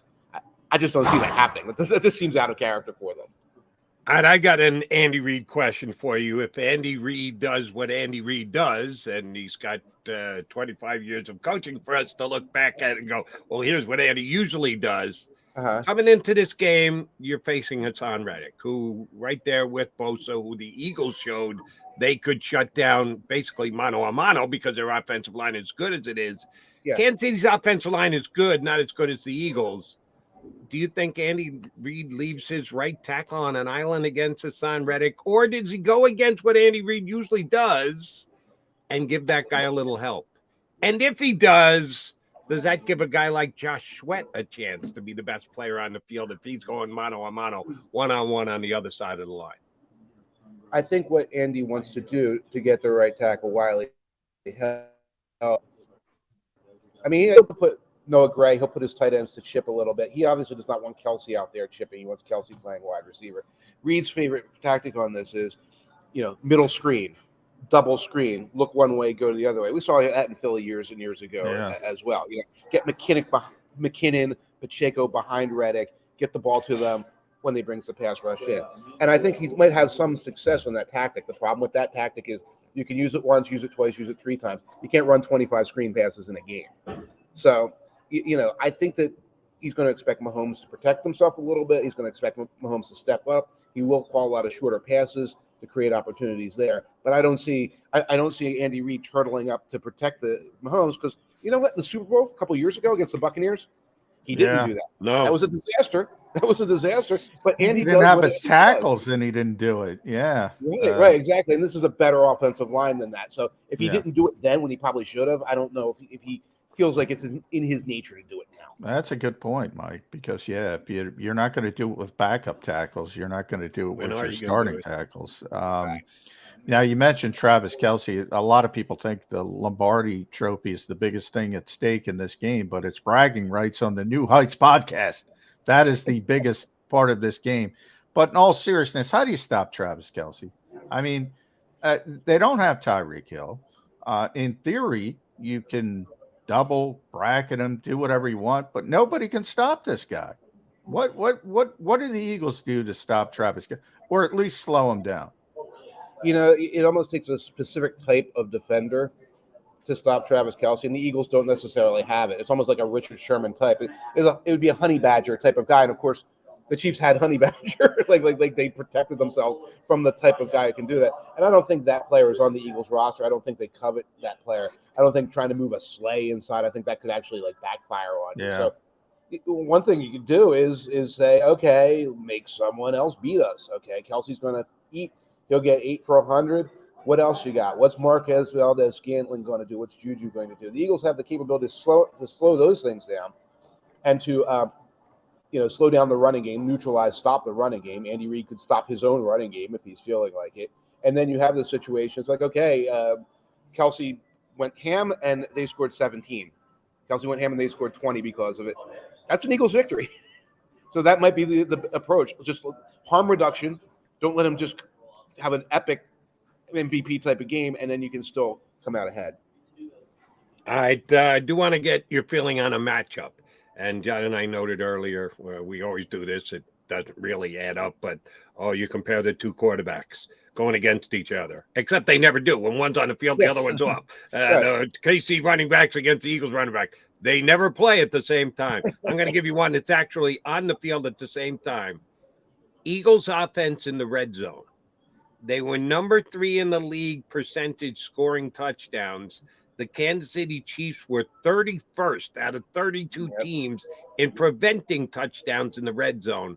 Nice. Will this game be decided by what the Eagles do when they've got the ball in the red zone this week? It can be, and also it can be short yardage. And short yardage in red zone, 4th and 1, 3rd and inches, those things often go hand in hand because the strategies are similar. And the numbers you cited are very similar to the Football Outsiders numbers. There's no surprises in the data there. The Chiefs are not particularly good in the red zone. Again, I think one of their logics is, you got this far, score, let's get Mahomes the ball. Let's just get out of here and keep going. And, so much of it is the Eagles are one of the best short yardage teams in history because of the push sneak, because of the 4th down aggressiveness. We've got numbers on the aggressiveness of the Eagles. It's almost historic here. That's a chance to go 7 for 3 against Patrick Mahomes. Eagles get 7. Chiefs get 3 because they get limited when they get down to the red zone. They don't necessarily, when it's short yardage situations, they want to do like a double reverse or like a community theater. Here comes the tight end to run the sneak, that kind of thing. That's a potentially big advantage for the Eagles. That's what's so interesting about this. I know Eagles fans want to be the underdog. I know this mentality. Yeah, we talked about that. We just talked about that, Mike. It's ridiculous. It's this Rocky mentality, and I get it. And the Chiefs are an outstanding team, and it's very close. There's all these little matchups in the data and in the guy versus guy matchups. So many of them favor the Eagles. This one favors the Eagles. The matchup that favors the Chiefs is Mahomes and Mahomes, is it Mahomes and Mahomes. But all these things like short yardage, goal line, you're going to find advantage after advantage for the Eagles. All right. Underdog is a big trope in Philadelphia, as you know, Mike. I'm going to give you another one. Blitz, blitz, blitz, blitz, blitz, blitz, blitz, blitz. So I want you to say what's true and what's false. The narrative is Patrick Mahomes is great against the blitz. Don't blitz him. Don't ever blitz him. Yes. On the other hand, the narrative is Steve Spagnuolo is going to blitz and Jonathan Gannon isn't. They're incredibly close from a percentage wise. I think people don't realize as far as the Chiefs and Eagles and how much they blitz. Yeah. How big of an impact is the blitz going to have in this game? Mahomes remains very lethal against the blitz. He's also gotten more efficient and efficient is the word. When you go and play cover 2 shell, he's more likely to pick at you now. A couple years ago, he didn't like playing pick. It's like, Tyreek, get the ball covered. Now he'll pick. So it's a little bit of a choose your poison. What the Eagles have is they don't need to blitz. And I don't know what Gannon plans to do, but if I look at the matchups along the lines, is you do not need the blitz, and the team that does not need the blitz is usually at a big advantage. You're going to get a pass pressure no matter what. It's funny what you said about Spags. If you look at the percentages, you're right. He has not blitzed that much this year. Now, some of that can be situational. You're not going to blitz that much when you're up by 22 points. So it's like, now we can sit back and yell and goof around. He also does a lot of things that look like blitzes, but he's only rushing 4. Spags does love sending a safety from here, but then dropping like Frank Clark or somebody from over here. So he brings pressure in a lot of these unique ways. Eagles have answers for that. If you start doing all these like manipulative pressures where you're dropping your defensive ends and stuff like that, the Eagles have an answer. We run. The Eagles run the ball against that. Oh, okay. You're going to Lane Johnson tee off in this guy while he's backpedaling? That sounds like fun. They're going to run that play. So I don't think Gannon's going to blitz a lot. I think that would be a foolish change in tactics at this point. But I think the Eagles can be effective with their front 4, rotating all those guys. All right, again, now I'm going to go back to a comparison where neither are on the field at the same time. Shoot, neither are on the field. Andy Reid against Nick Sirianni. Been there, done that guy in Andy Reid. Nick Sirianni, first time ever in the Super Bowl. I like the way Nick has handled his business since they beat San Francisco. He looks calm, cool, and collected, but experience is experience, and Kansas City has the edge there. Does the Chiefs coaching staff have an edge over the Eagles coaching staff coming into the Super Bowl? Yes, and that's like the Chiefs stack. Mahomes is the stack. Kelsey's the stack. Reid's the stack of things that they pile up and say, these are the reasons we can win here. And Reid is the second best coach of this century. We were trying to figure it out. He's probably 5th or 6th on the all-time head coaching list in the NFL right now. If you start looking at these head coaches along the way, especially the fact that he's had so much success with 2 teams, you take guys like Chuck Noll, the Steelers. It's like you were a phenomenal coach. You had one group of guys and you won. You never went and rebuilt and restacked it the way that Andy did. Andy's got the bye. We all know years back we would talk about Andy coming off the bye. That's legitimate. You don't want to totally discount Nick Sirianni, though. And one of the things that the Eagles have impressed me with week after week after week this year is their ability to change in game. Andy Reid can change a little bit from week to week. He can come up with new stuff. He can surprise you. And he just has a team that's always completely prepared. Guy number 52 on the roster is prepared to step in. We saw that against the Bengals where these young rookie cornerbacks had to come in and they're getting interceptions all of a sudden. We saw in the playoffs with Sirianni, tactic 1 on offense doesn't work. On the fly, shift gears, tactic 2. Okay, now we're a running game again. Now we're a screen team again. Now we're going to be a bomb team again. I think Reid has the edge, but I don't think I discount Sirianni and say, this kid's going to get, exposed or something like that. I think that would be a foolish thing to suggest. Yeah, I think, one of the things, and you're right, I've been really impressed with the way the Eagles sort of shift and toggle in games, especially offensively. And Shane Steichen's talked about this with us, Mike, all the time. He's one of those guys. If you're allowing him to do something, he's going to keep doing it again and again and again and again. Yeah. We always talk about identity in football. You got to have an identity. You got to have an identity. I'm at the point where the Eagles are the exact opposite. They don't have an identity because they might beat you one way, and you might try to take away AJ Brown bracket, then they're going to run you to death. It might be the opposite, and they're going to go down the football field defensively. One of the most impressive parts about Jonathan Gannon, we didn't get to see it because Brock Purdy was only out there for 6 plays, but he had his guys jumping in breaking routes because he knew that's what Brock Purdy wanted to do. Ultimately, even if he stays healthy, I think the Eagles are going to rout that team. Can't prove it. That's just my feeling I got. They don't really have an identity. Is that a good thing? I think the Eagles do have identity. First of all, they're perceived here as the team. Like it's Mahomes versus this team. I think that's a little bit of a downgrade of what Jalen Hurts has accomplished, etc. But here comes this monolith with no weaknesses coming at you, and that's the identity. When I look at them offensively, I see this. I see a team that's got this shell, and the shell is you've got these two guys, Brown and Smitty, who are going to be your deep guys, but they can also be your screen guys because there's a lot of screen stuff. And Goddard, who can do the screen stuff. And you've got a quarterback who can trigger 1, 2, 3 ways. Hand off, keep, throw up. And it's also kind of built around that. I know what the Eagles are going to look like when they line up. I think we're going to have 3 on one side, 1 on the other, the shotgun, running back in the backfield, and there's going to be a play fake in the backfield. So I think there's an identity there. What's amazing about that identity is the versatility that's built into it. That at that snap, Jalen looking at the line can say, I've got 1, 2, 3, 4 things I can do with this personnel group, with this, without moving people all over creation.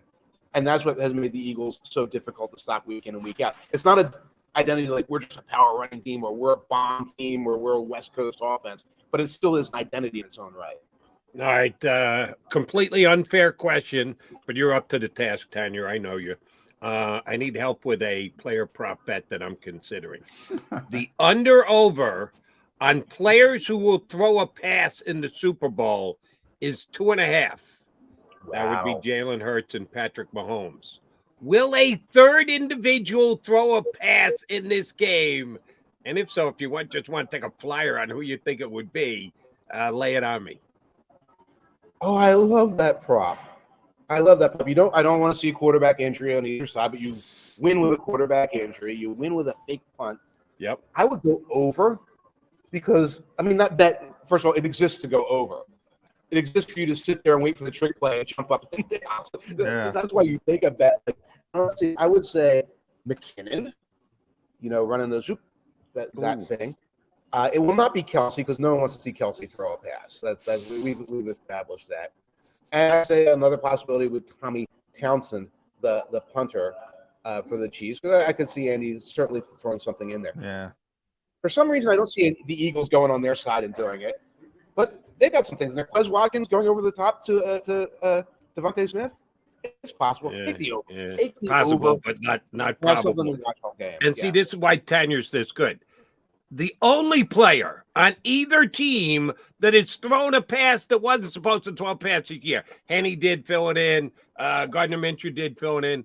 Tommy Townsend was the only one.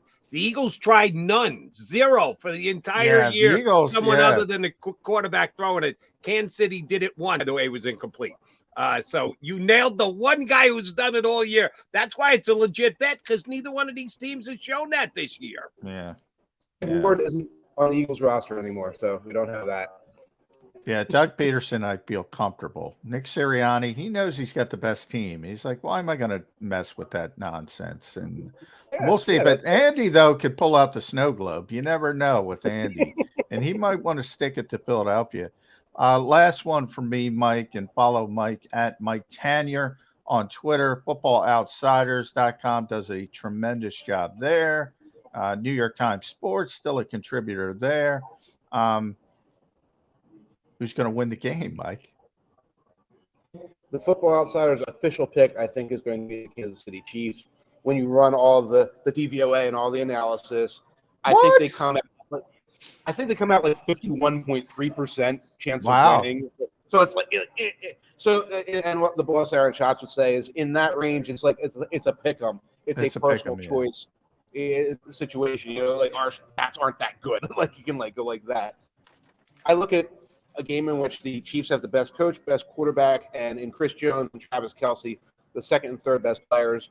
And then the Eagles agree. Great minds think alike. I was rating the top 15 players in this game, Mike, and I went 1, 2, 3 Chiefs, but then it falls off a cliff for the Chiefs.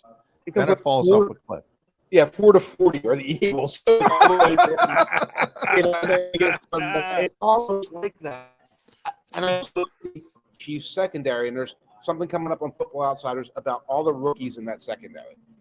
And these are very good rookies, and these were I got to interview them the other day, outstanding young dudes who have bright futures ahead of them. And these are rookies who will be covering, Smitty, and we'll be covering A.J. Brown, and we'll probably be covering Goddard. And that's not a good matchup. That's a horrible matchup. When you have a shootout, and you say, Trent McDuffie and Joshua Williams are out there. Now, they did the job against the Bengals. Those guys got in. That Bengal wide receiver core is nothing to turn your nose up at, and they did a pretty good job against Burrow and the boys last week. And Joe Burrow was in the freeway with cars coming every way, trying to launch the ball to them. Hurts is going to have a little more protection with a better offensive line. I look at it, and I think it's narrow, but I'm going with the Eagles. We appreciate you jumping in, Mike. Go get free breakfast at the Marriott. We know we rushed you before you could actually get some cereal into you. Do that before you get over to radio. McMullen will see you out there this weekend. Appreciate you coming on Birds 365 today. Appreciate it. Take care, guys. See you soon. That is Mike Tanyer, one guy who actually, I like being the underdog. He's got a better beard than me. Most people I lop over as far as beard those damn courtyards. Goes. How you're at the mercy of the courtyard with the Wi-Fi, but good information. I'm surprised now Eagles fans can embrace it. They're the underdogs again. I'm surprised. Did you think Football Outsiders was going there? No, I did not. Neither did I. I did not.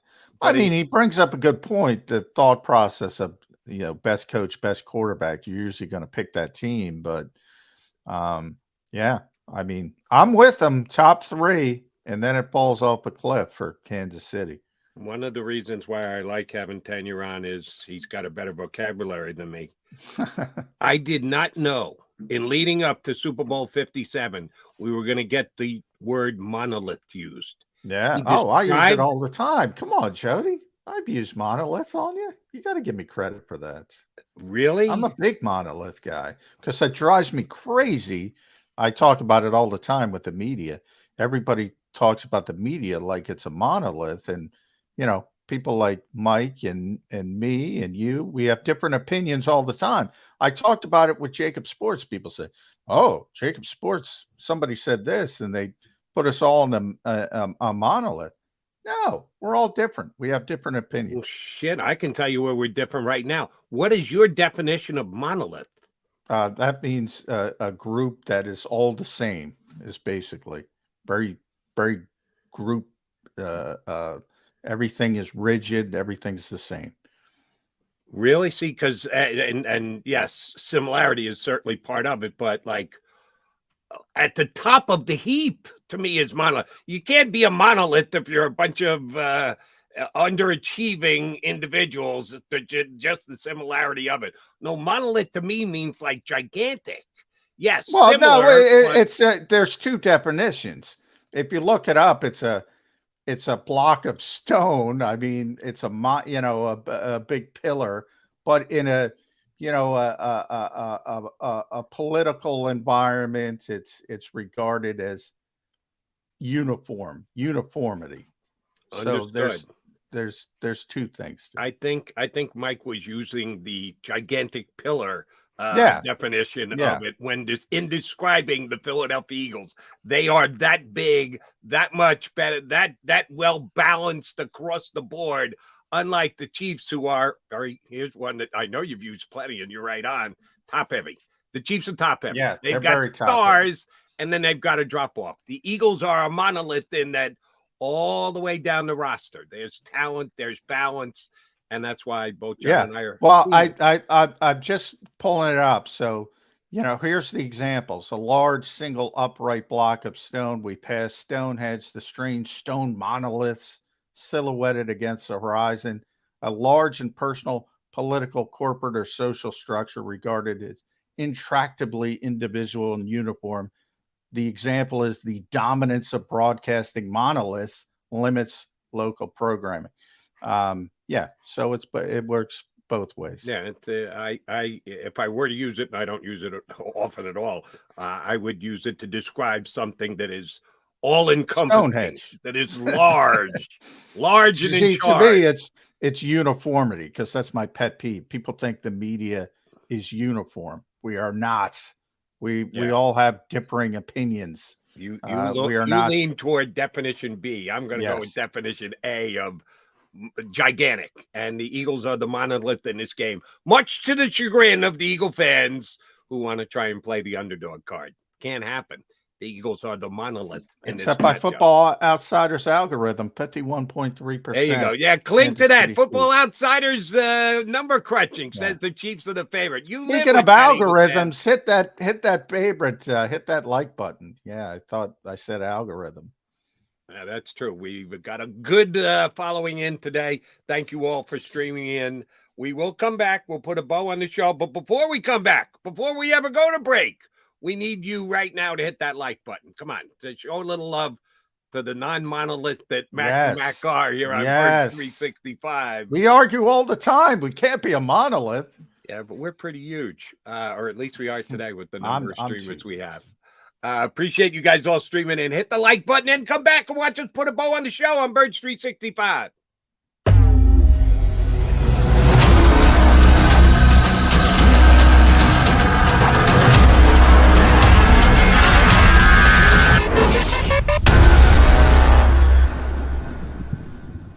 Go for the beers, go for the cheers, go for the hit and the hits, go for the scene, go for the screens, go for the gallery, go for the win, go to Ocean. Philadelphia fans, we're cut from a different cloth. Born into a brotherhood and bonded to our team for life. We believe anything is possible because we've witnessed the impossible. While we may be from different neighborhoods, come Sunday, we are one, and we will be heard. Pondley Hockey, official partner of the Philadelphia Eagles. Hi everybody, my name's Jason Lombardi. I'm an inspector at DryTech. At DryTech we offer 3 major services, the first one being basement waterproofing. The second service we offer is foundation and structural repairs. And then the third service that we offer is mold remediation. If you feel you are having a waterproofing issue, give DryTech a call or check us out online.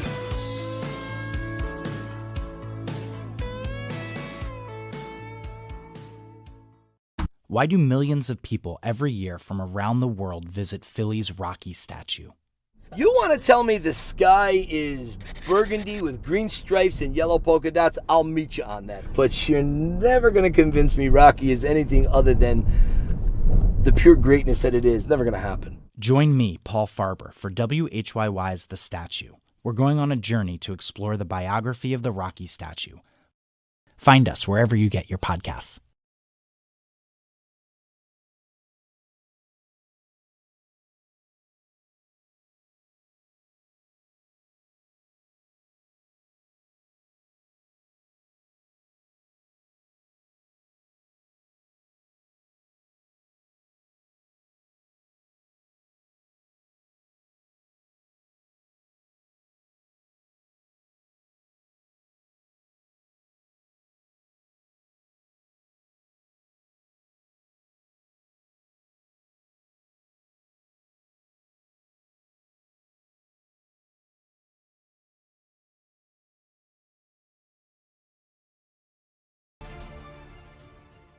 post-game show with Seth Joyner. I knew that they had a running game. Derek Gunn. He has put in the effort. Devin Caney. Had we not won the Super Bowl, what would we be saying? And Mike Missinelli. Well, you know who Philly is. Post-game, now streaming on the 6ABC family of apps.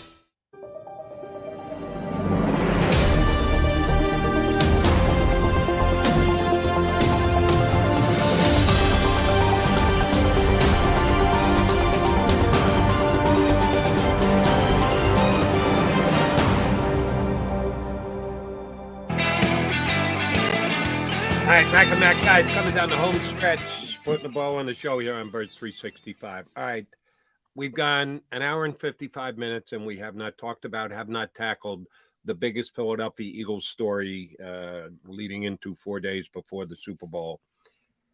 And that's the fact that Philadelphia Eagle fans cannot get a midnight green jersey with a Super Bowl patch on it so that they can wear it the same as Jalen Hurts or A.J. Brown or Lane Johnson or anybody else on Super Bowl Sunday.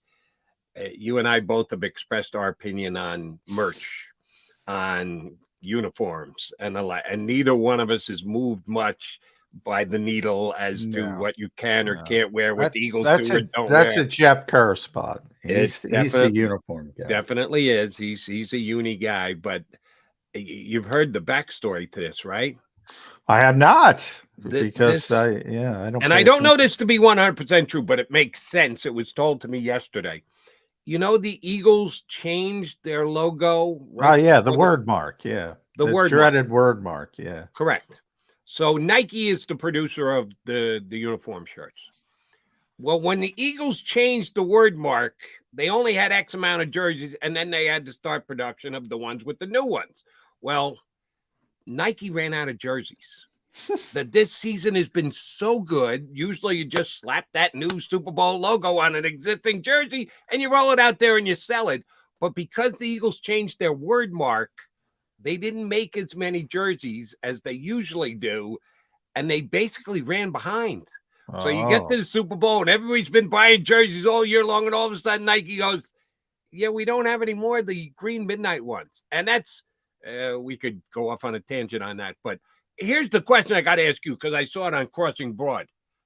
How many of these gray jerseys have you ever seen? That's the only one they have for sale right now is an Eagles gray jersey? They don't wear gray jersey. Why the hell would you ever buy a gray Eagles jersey? It makes no sense to me. What the hell is Nike doing? You don't care. You don't care. I just wanted to bring up because Eagle fans care. You're right. You don't care. I don't care. Other than what the hell is gray? Since when did the Eagles ever? I guess. Well, that's why nobody bought them. So I guess why they're left. They're all left over. Yeah, they're all left over, and they can slap the Super Bowl logo on it. I guess. Yeah. I don't know. You know what? And that's a tip of a cap to the Eagle fans out there. Why the hell would you ever buy a gray jersey? I mean, the bigger thing, if you want my thought process on the whole thing, the bigger thing is the NFL's stupid. Just sell whatever at all times. You know. All right. You change the word, but they have all these arcane rules. Oh, you changed the word mark. You're changing your logo, so you have 2 years to do this and 12 months to do that. Now that good point. That's very good. That I can get behind. I'm like, no, all right. In fact, you know, Oregon. Look, if you have all these people that are buying merchandise, what did Oregon do? They change their uniforms every stinking week. Who cares? You know, if people want this stuff, let them buy it. That would be my take. That is one of those areas where we have to hope again it leaks up to the National Football League. A lot of offensive strategies and way to play have become commonplace in college football, and they leak upwards into the NFL. Handling of merchandise, they should learn from Oregon. Oh, you can't use a black helmet with a green who cares? You got a good point there, Johnny Mac. Hey, good show today. I know you're leaving for the West Coast on Friday, but you are going to be here with me tomorrow, right? Correct. Tomorrow, Mac and Mac here. Mac and Mac part 2. On Friday, it'll be Mac and Tone. Tone will be stepping in for Johnny Mac. So I'm looking forward to that. But first things first, Mac and Mac back here tomorrow in 2 and 2. You've been listening to Birds 365, the destination for the passionate Eagles football fan who bleeds green. If it's Eagles football, we're talking about it. Debate inside the locker room and guests that are some of the greatest football minds from around the region. We hope you enjoyed the show. We know we had a blast. Make sure to like, comment, and subscribe, and we'll be back soon. But in the meantime, hook up with us on social media at JAKIB Sports. See you next time on Birds 365.